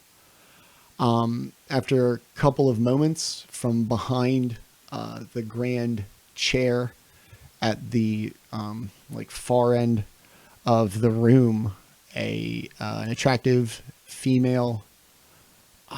She was the one I forgot to put in the stream. Attractive female, probably 40s, dark hair. Human? Human. Okay. Very fair skinned. She has like a little fur stole around her neck, but short sleeves and a relatively short skirt that just appear odd for a woman in her position. Is she trying? Like, it looks like she's trying to show off her body in a sexual kind of way, or like in a sort of promiscuous or like that kind of way, or is she just like Confident in a power suit. Yeah, like. Go and, I'm going to say investigation because you want to put two things together. Does that make sense? You want to Sure, see? I'll roll. Okay. Yeah. I just, like I said, the perception. Insight or just. Yeah, insight will work. Yeah, motivations. Yeah. Okay. Doesn't matter. I rolled a 1. Either way, she exudes a confidence. Sure. This outfit was a conscientious choice, and whatever reaction she gets, I believe she expects. Okay. Like I said, short sleeves, slightly short skirt for the speaker or mayor of a town. Okay. Is she the only one there? Yes, she is alone. Okay. Seeing that these guys are oogling her, I'm going to shoulder them out of the way. Hello. You summoned us? Why, yes, I am Speaker Duvessa Shane, Bryn Shander, head of the Council of Speakers. I heard that you were here, and I was wondering if there was anything we could do for you to help you get back to where you were from. This is a horrid place, and I'd hate to feel responsible for anything happening to anybody who doesn't necessarily belong here. I'll just peek my head around Jaatuuli and just say, we're just kind of doing, we're paid to deliver something. Outside of that, we don't really have many intentions to stay here, or at least most of us don't. Do you have a specific reason for not wanting us to be here? I know you're here for Velen Harple. That crazy wizard. She's not one of us. She doesn't understand us. She can't be trusted. She's crazy. Okay. Fair enough. Side note, I'm not saying this out loud. We looks like we lost somebody. Uh-oh. Yeah, he just lost power. Yeah. He just said that he lost Oh, power. shit. Okay, hold on. Let me see. All right. Do you want to keep going, or do Yeah, we want let's to keep pause? going. And if anything, I can move the boxes like as we keep going. I don't want you guys to Sure. I'm writing everything down anyway, so Okay. if he wants Yeah. feedback on that. Okay, so Vlyn Harple. side note, she did not answer my question. Very well.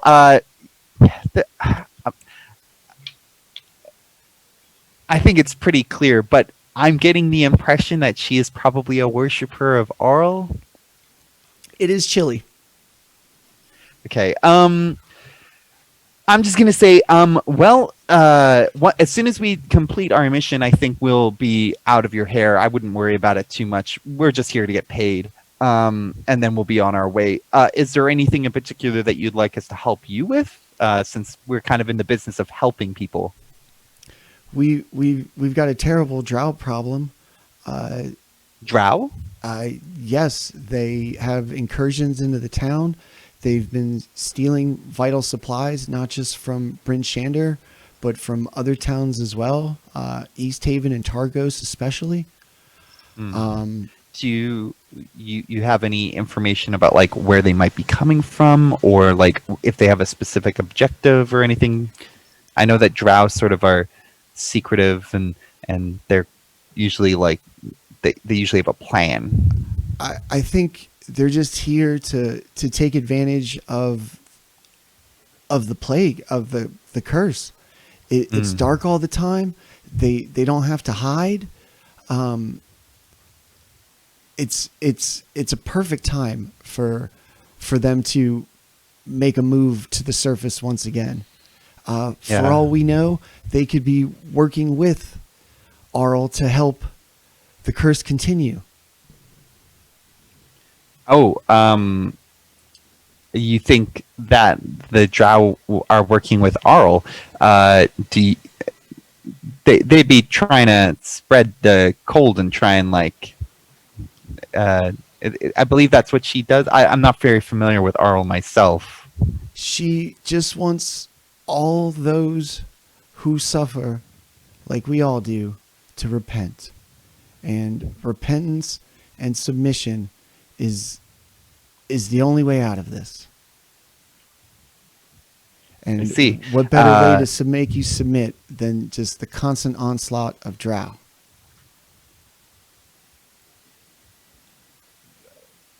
I guess, yeah. If you want, we could attempt to deal with the Drow. I'm sure they're trouble for many people. Do you know? Oh, I don't know if I asked. Do you know what direction they're coming from? Like, or if they maybe have like a camp or something that we could work towards investigating and dealing with that problem. We don't even know how many there are, but there's rumors that they've taken over an old dwarven fortification to the east. Right, oh, okay, west. That's good. Yeah. Oh, no, to the east. Oh, to the west. To the east, sorry. To the east. Okay. Sorry, yes. That's okay. Oh, okay. Yeah. We happen to be heading into the east to deliver our package, so maybe we can deal with that problem while we're there. An old dwarven camp or fortress or something. Yeah, it's in the mountains. We don't know. Okay. It's been abandoned for many years, but it's the only place where Drow could come up from the Underdark and make it to the surface. We don't know what's in there. We don't know what's in there now. Okay.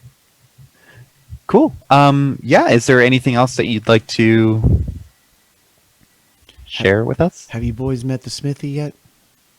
Yeah. We just ran into him on our way here. He could really use that iron. We all could. It would help these people. Yeah. He asked us to find it from. Since we're heading that way, we were going to keep our eye out for it.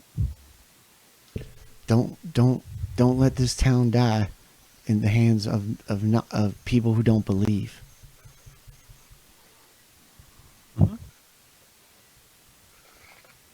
All right. It sounds like that's. I think we're good here. We have one last stop on our way to taking care of all these issues that have been plaguing the 10 towns. So we'll be on our way. If you go into the East Haven thing tonight, be sure to know that is proof that these aren't rigged. Oh, the what aren't rigged? There's this vicious rumor that these lotteries are rigged, and it pains me to hear that I might be sacrificing my people at a whim or out of spite. These people, they die bravely, they die honorably, they die regretfully.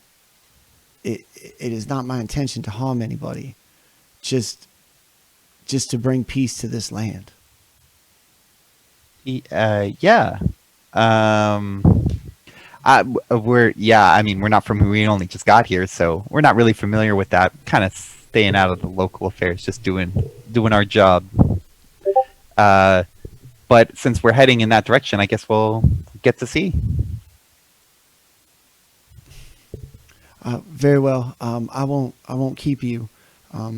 If you said you got one more stop, from there, you should probably head over to East Haven. We'll probably head out. We don't want to be late. It's going to be quite the sight. Pretty quickly. All right, sounds good. Right. I turn my back to her, and I'm just like, all right, we're going. Before you're even out the door, you see her kind of outstretch a hand, disintegrate on me, and snuff out all the torches as she sits in the main chair as you close the door. Okay. I'm just going to sit here in the dark and not be weird. Oh, my gosh. Totally normal. That is. She sounds like my ex. Okay, well, I mean, I'm sure nobody else wanted to say much to her. I'm going to assume Jaatuuli was fine with me taking over that conversation for him. And we get outside, and I'm just going to be like, so, on to the next place.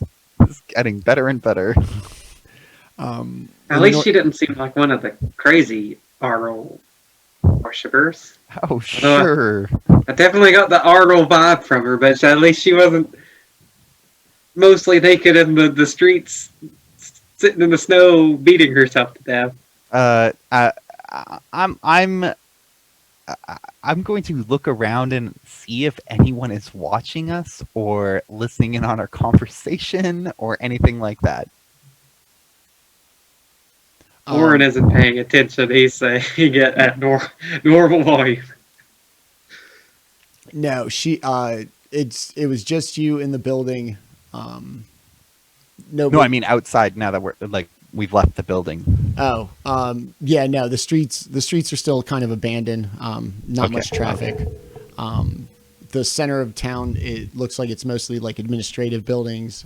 Looks like an armory, like a militia post.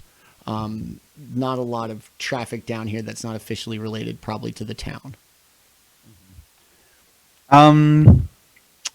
Yeah, I will. I got very mixed vibes from her. Yeah. Like I'm going to say that she might not be naked in the street, but she is clearly somebody who is making people do that. So in a sense, that makes her much worse. I'm not sure if that gets across what I'm trying to say, but I would say that she is probably the most dangerous person we've met since we got into this Icewind Dale. And I head towards the next place. A genuine religious cult, or religious order. We'll see how this one goes. Yeah, right. Yeah, exactly. you'll notice that I implied that we would not be staying in town and that I was totally willing to help her. Look, none of this Let me sounds tell important, you. y'all. I appreciate you asking, but no. If I fall across it, I might pick it up. All right, that's about the best I can promise you. I'm not going out of my way. I'll accept this quest, but I might quit it later. Yeah. Okay, just so Yeah, you know exactly. that. I It's going to the accepted bottom your of the quest. I might just dump this. Okay, just Not so you know. tracking Let me. She basically kind of convinced me that possibly the Drow are good. That's how bad she seems. Now I'm assuming these are both two bad groups, but ain't nothing good about that lady. Okay. The enemy of my enemy is my friend. Wait, what? Yeah.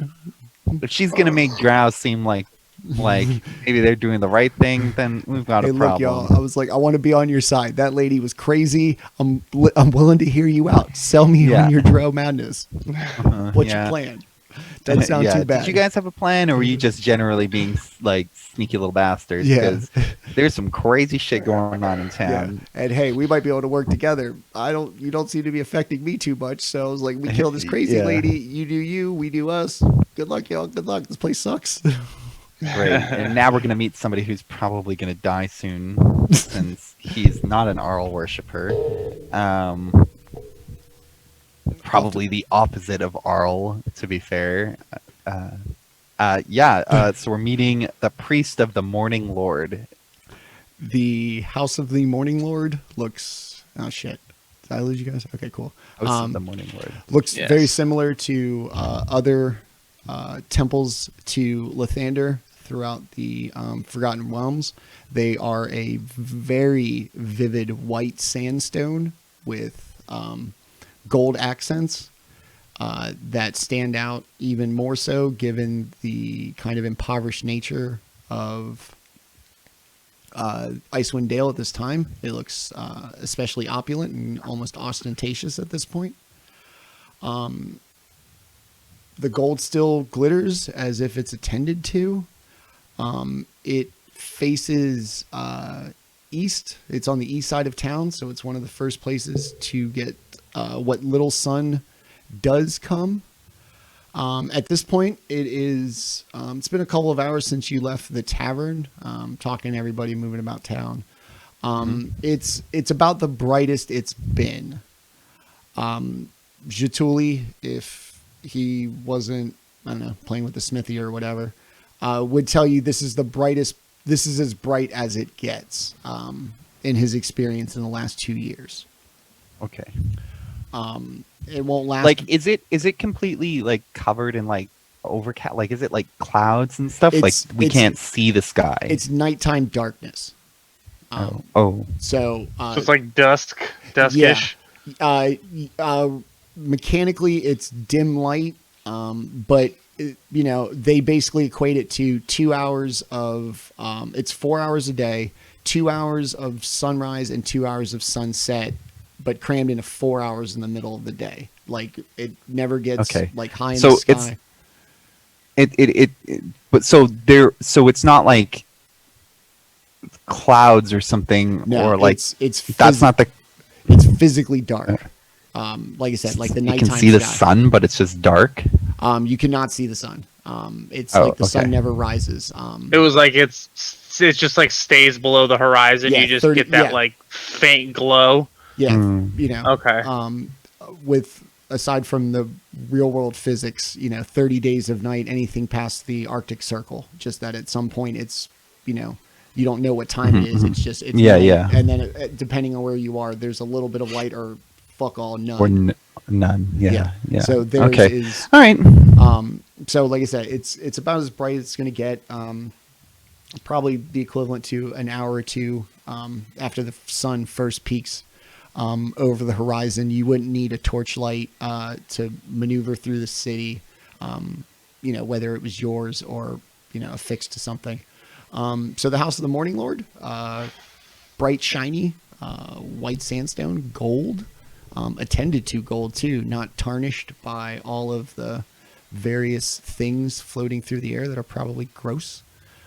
Okay. Inside, it's very well lit, many torches, and a giant fire in a probably 25 foot across what appears to be a gold brazier in the middle, just giving off like an immense warmth.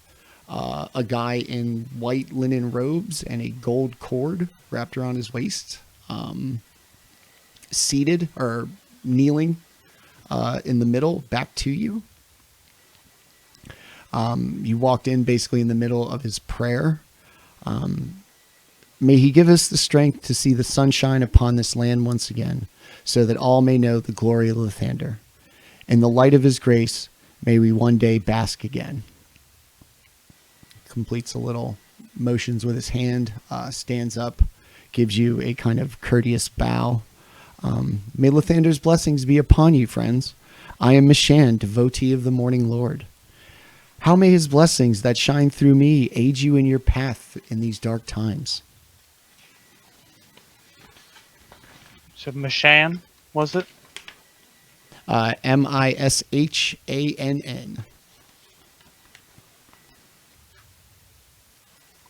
Sorry, say that again. Mishann. Mishan. That's his name. That is his name. What does he? Sorry, what like race or gender is like? What does he look like? He's a male human, kind of a grizzled face, scarred, weathered. Age? What's that? Age? In his 50s. Oh, okay, so he's old. Yeah. Okay. Yeah, I heard that you were looking for us. You came looking for us specifically. I feel one of my students has lost the guiding light of Lathander and has gone missing.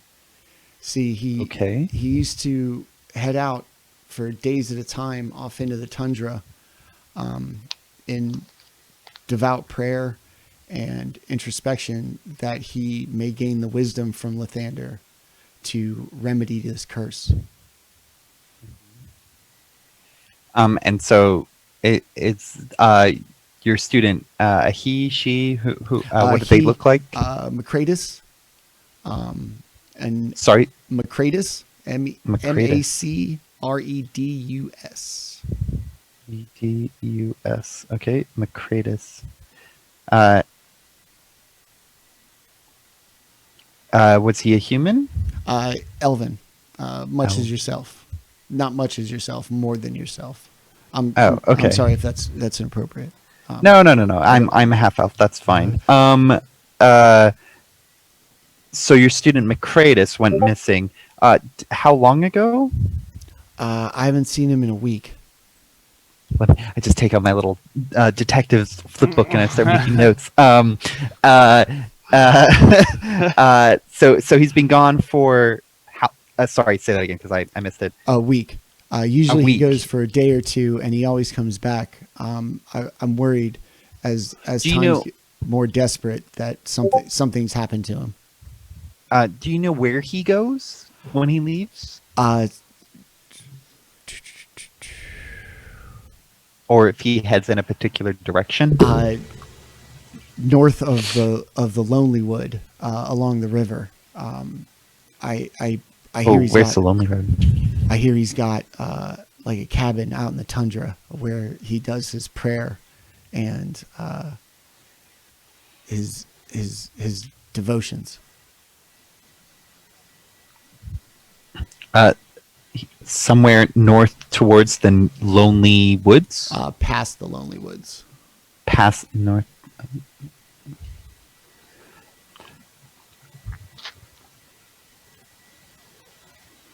Okay. Do you have any suspicions as to why he might have gone missing? Like, is he just like, did he have enemies, or does he just, is he? There are many people who seek to extinguish the light in these dark times. It could be anybody. Polar bear. So you think something happened to him? Frost giant. White dragon. I'm gonna get offended for Jaatuuli.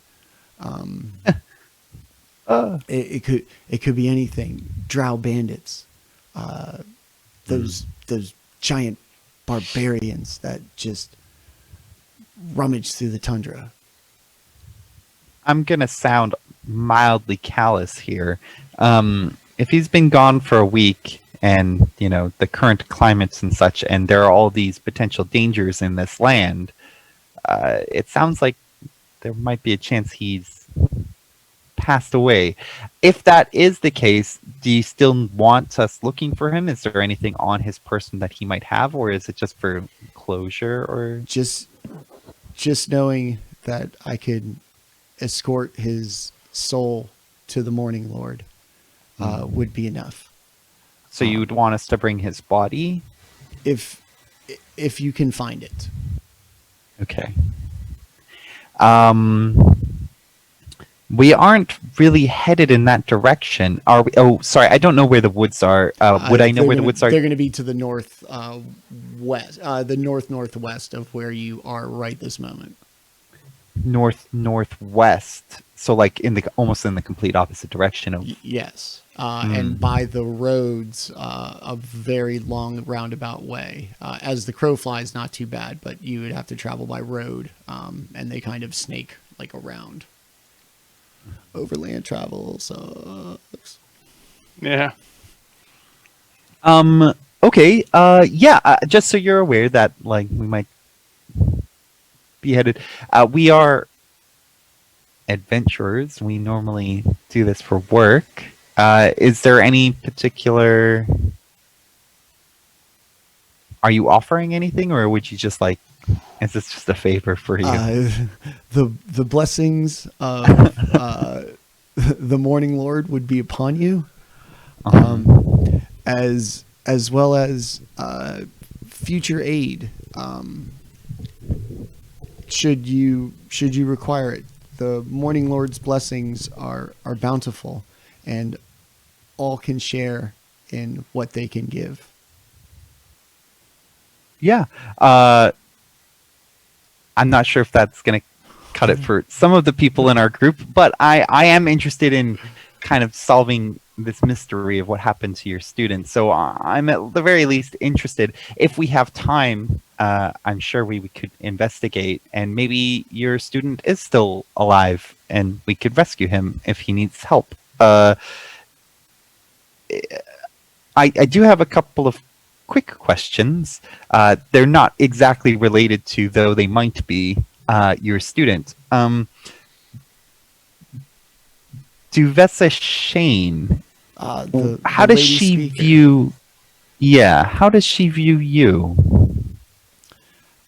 I find bureaucrats and men of faith often butt heads. Fair enough. With her, more so, she seems to have a cold callousness to her. I've noticed. And I've noticed that there's a lot of talk about and worship of a woman named Orryn. The Frostmaiden. What? Yeah. What is your stance on that? She brings darkness to the land. Darkness is the enemy of the Morning Lord. Yeah. She is the cause of all of this pain and all of this sorrow, and it is Lathander's duty to prove to us that his light is more powerful than this darkness.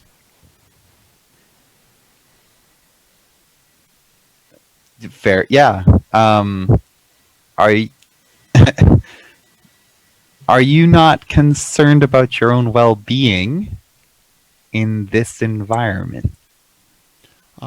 He takes like a little step back and displays a large magical flame in one hand. I'm not concerned about the lady speaker. And then Okay. closes his Yeah. hand and extinguishes the flame and goes back to the kind of chill, relaxed and groovy dude he was. I learned a lesson about forgetting that people of age can still be powerful. Very well. Fair enough. I make a mental note to realize that that is probably the only reason he's still alive. Uh, well, it sounds like if your student is still alive, it could be a time-sensitive thing. So we'll reconnoiter as a group and maybe potentially look into this sooner rather than later. Very well. That would be very appreciative. Lathander is powerful, but his blessings cannot shine upon all forever. Fair enough. Thank you for your time. Sorry if I came across as rude. I'm an investigative type, and I like to gather as much information as I can. Like I said, we will look into this if we are able to. Very well. I must be going now. This thing in East Haven this evening, I must attend. I cannot let that condemned soul go without an attempt at redemption in his final hours. So if you'll excuse me, I need to be going. We might be headed there as well. Are you planning something in regards to this individual? Who is this individual that it sounds like he committed crimes? The innkeeper kind of made it out like he was a bad person. We dare not speak his name so that he may gain power, but he betrayed these people. He got them to trust him, and he killed the last adventurers that were on the cusp of really helping this town. I'm not sure he's worthy of redemption, but I need to give him the opportunity to seek it if he has it within his soul to ask. Orryn asks him, he says, these last adventurers, do you know what they look like? They were an average lot. I think a druid of some sort, a paladin, dragonborn, froze to death, very tragic. Unlike our friend here, an elf ranger of some sort, and I believe a warlock with a patron with a squid face. Just and I could be wrong. The stories change all the time. But they were the last adventurers of the 10 towns. Everybody sent their champions. 4 were chosen to help, and they were all slaughtered. By this man? You said he slaughtered them. He killed them. He sounds quite powerful. A man to kill 4 men on his own. We believe it's way more. He could have killed everybody who's disappeared over the last year. It has a lot of people disappeared over the year. Either they give up and head south. They move to a town with family to be closer and pool resources. Some go mad and wander out into the tundra. Others are eaten while hunting, fishing, just traveling. This is a treacherous place. Fair enough.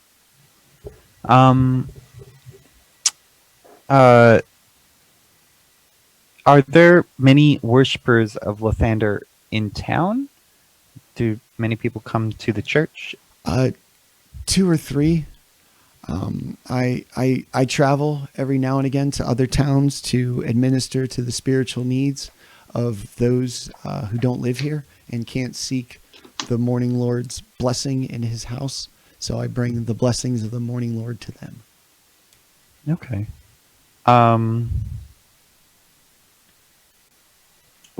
What do you think about these sacrifices, it seems a bit like Lathander would not. It's tragic, and while I can't do anything to fix the broken system, I can be there when these condemned souls meet their end. Okay. Well, I don't. It sounds like you have plans and that you have to get to East Haven, so I don't want to take too much more of your time. Thank you for answering our questions and whatnot. And like I said, yeah, we'll try and take a look at finding your student. Why, thank you, and may Lathander's blessings be upon you. Thank you. Orryn does ask one more question. He says, Rude. he says, you haven't seen any wizard. He'd be a gnome named Sindri, would you? I regret to say I have seen more than my fair share of wizards, and this land would be better off without any of them. Yes, but this one was looking for a way to also solve this darkness. So, he wouldn't be a bad guy. Villin Harper will be the person to ask. There's not a wizard in Icewind Dale that she doesn't have under her thumb. Is her office in Eastwind or East Haven, or does she have a base there? Or Nobody knows. She appears. She may live out in the tundra. She may transfer to another plane. She is where she is when she's there. She's too powerful. We don't ask questions. We help her where we can, and we stay out of her way. There are much fewer of them than there once were, and I can't imagine she's long for this land. And what of the tiefling and the red wizard that accompany her? Dazan got what is coming to him, and Avarice, the tiefling, she hasn't been seen in months. Dazan, that was the name of the red wizard? Shh. Okay. We don't speak his name. Oh. Well, you just... anyways, is that person the one who's gonna be... do I have to spell it out? We're going to watch him burn. Oh, okay. Well, I guess we will probably be there too. Very well. Yeah, to the burning. I turn to the rest of the group. Did you have any more questions? No, that's those were all the questions I had. I looked down at Orryn. Are you done? Yes, I think so. Okay. I was just okay. Goodbye, sir. Thank you for your time. May Lathander's blessings be upon us all. Yes. So what are you guys doing before the burning, huh? You want to go pregame somewhere? Yeah, let's go pre-drink. All right, we leave the temple, or I leave the temple. As you step out of the temple, the commotion of axe-beak clutter and the trotting of heavy, flightless birds on snow comes trampling up the main avenue right by the northeast gate. Wait, is that the one you're going out of? Yeah, you'll be going out of the northeast gate. Well, boys, I'm guessing by now you've heard they're burning a wizard, and we need to be going. Yeah. we've talked to some people in town. I guess I turn to the rest of the group and I say, do actually, do we have enough time? I wonder. Do we want to investigate the priest's missing student first, or is that like a later thing? Because it's That's a clearly later out of thing. the way. That's definitely a later thing. Like the burn. I don't think the burning's gonna wait for us. Yes, fair enough. A dead body being dead is not gonna change. But If he you know, Okay, that is what I say. Kelroth says. He goes, I mean, I did kind of imply or assume that he probably was, because there is a good chance that he might be, but until we know, he isn't. So therefore, Schrodinger student. by not Exactly. by not going after him, we could be dooming him to a fate unknown. So at basically, the same time, if we, the whole Robin Hood scenario, if we miss Yeah. Lynn Harper in the crowd while they're Yeah. burning Dazan, and we're gonna miss her, then that's yeah. That's why I'm asking, because I know what I would choose, but if other people would choose otherwise, I'd understand. But that's group vote, I guess, is what I'm trying to say. Y'all going to the burning, right? yeah. I assume. I kind of want to walk past the axe beak that I healed, and kind of like give it the old once over, make sure it's it's healed. I kind of like go down its give it a good pet down its neck. She gives you an affectionate squawk and like a big dog that kind of tries to like throw their like butt into you as a sign of affection. This large bird tries to throw its ass into you, and it knocks you a couple of steps over, but it looks affectionate and appreciative in a way that it only seemed to previously look at Kessel. Excellent. I'm glad to see you're in good health. Well, come on, boys. It's time for the highlight of the show. Let's go watch a wizard get burned. And Kessel screams towards the gatehouse, and the gates open. He really puts some pep in the step of the axe beaks. It's cold. It is bitter cold, windy, and the snow is really starting to fall. East Haven's basically a straight shot. It's about 2 hours by Axebeak. The town gets slowly closer, and you notice that it is definitely not as big as Bryn Shander. East Haven isn't. Yeah, it's not. Bryn Shander is basically the biggest town. Okay. That's Manhattan. It's not only is it like physically smaller. One, it butts up against a lake. So there's a series of docks and fishing boats. Some appear to be frozen in the lake. Some appear to at least semi-regularly get dug out of the ice and maybe put to the center of the lake that isn't quite frozen yet. It is also without walls or defenses of any kind. They're just buildings that just kind of appear on the east road that you're on right now, and the road basically just runs straight through the town. As you get closer, you see an exceptionally large crowd of people, at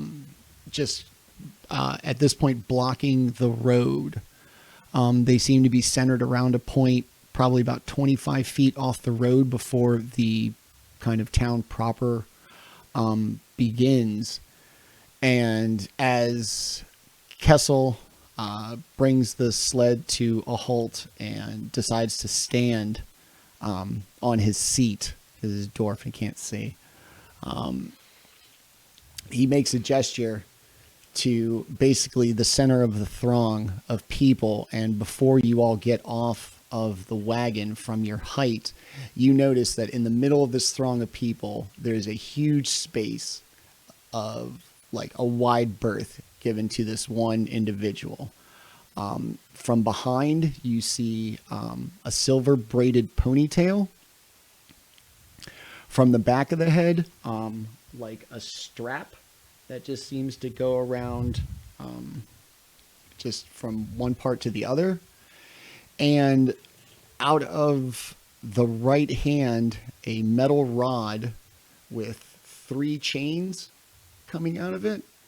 That the chains run behind her along the ground and up to, it looks like neck collars of 3 tiny little hooded beings.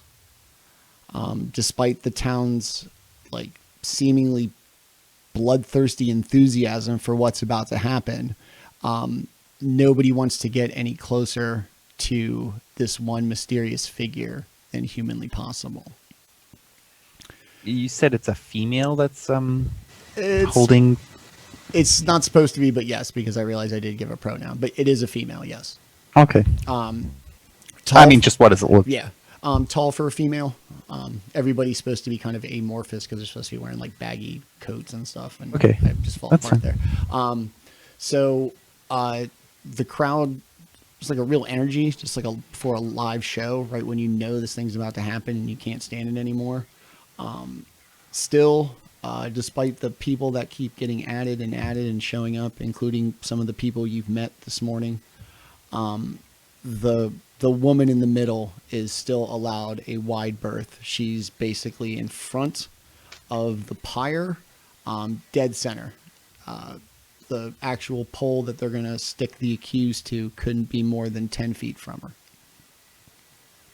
her. After a couple more minutes of real palpable energy in the crowd, a commotion starts, and an older human man in tattered red robes is led out to the oil-soaked logs.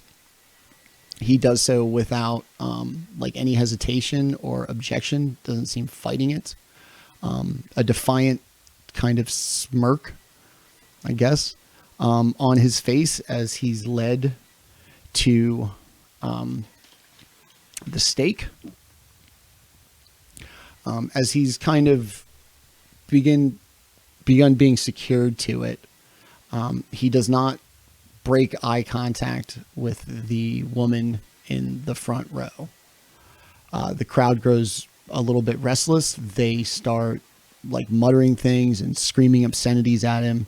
Some are throwing snow and rocks, even rotten fruit, which, given the circumstances of everything in Icewind Dale, throwing food is quite the powerful statement. The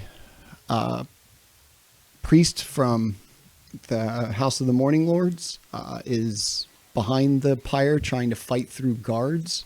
All you really hear is the words absolution, redemption, and forgiveness. The guards are having none of it. The guards then turn around, light some torches, moving towards the pyre, hold them in the air. You have anything to say, wizard, before you burn? Without breaking eye contact, the old man, defiantly, I regret neither my decisions nor my actions. What I did to save this land. Once I am gone, there will be nothing you can do about this curse. Do you hear me, Valin Harper? Nothing. Points at her defiantly, spits in her face. The guards light the torches. The pyre, oil-soaked, goes up quickly in flames. The silver-haired woman in the front row. It didn't have to be like this, Dazan. You die a coward and a traitor. And that's where we're going to leave it for tonight. Are we like mid torch, like 2 feet type thing? Yeah, dude's on fire. Like he's definitely Okay, all right. So it's definitely pyre time. Heard. Yeah. He's burning, defiantly screaming at villain Harper. Not happy, but taking, I guess, frost burning like a man. I don't know. That's the thing. I mean, I guess. He addressed the woman as In the front row, yeah. yeah. Is that person the one who's got this like chain thing? Yes. Yes. So she's got 3 cloaked figures attached to like a chain on a stick sort of thing. Yes. Very dominatrix type thing. Yeah, like an aggressive dog leash. Sure, that yeah. kind of thing. Hey, she embraces her kinks and fetishes in public. Hey, man, you That's know. fine. Hey, More don't- power don't- to her. Don't keep shame Yeah. wizard. She's Hey, she's you into know. it. Hey, you know, I've heard of Folsom Street Fest. You know, You don't know it's what fine, she it's did. we fine. gotta- Nice We window. got to go talk to her, so it's not best judge her before we even go talk to her, Yeah, wait till after you go. Holy shit, this lady's weird. right? I'm gonna get disintegrated. All right, everybody. Once again, we appreciate you tuning in. Sorry about the technical glitches once again. We will be back next week, Tuesday, 7 o'clock, for episode 4 of Twilight Malediction, a rhyme of the Frostmaiden campaign. And so until then, we will see you all next week. Goodbye. Bye. See you later.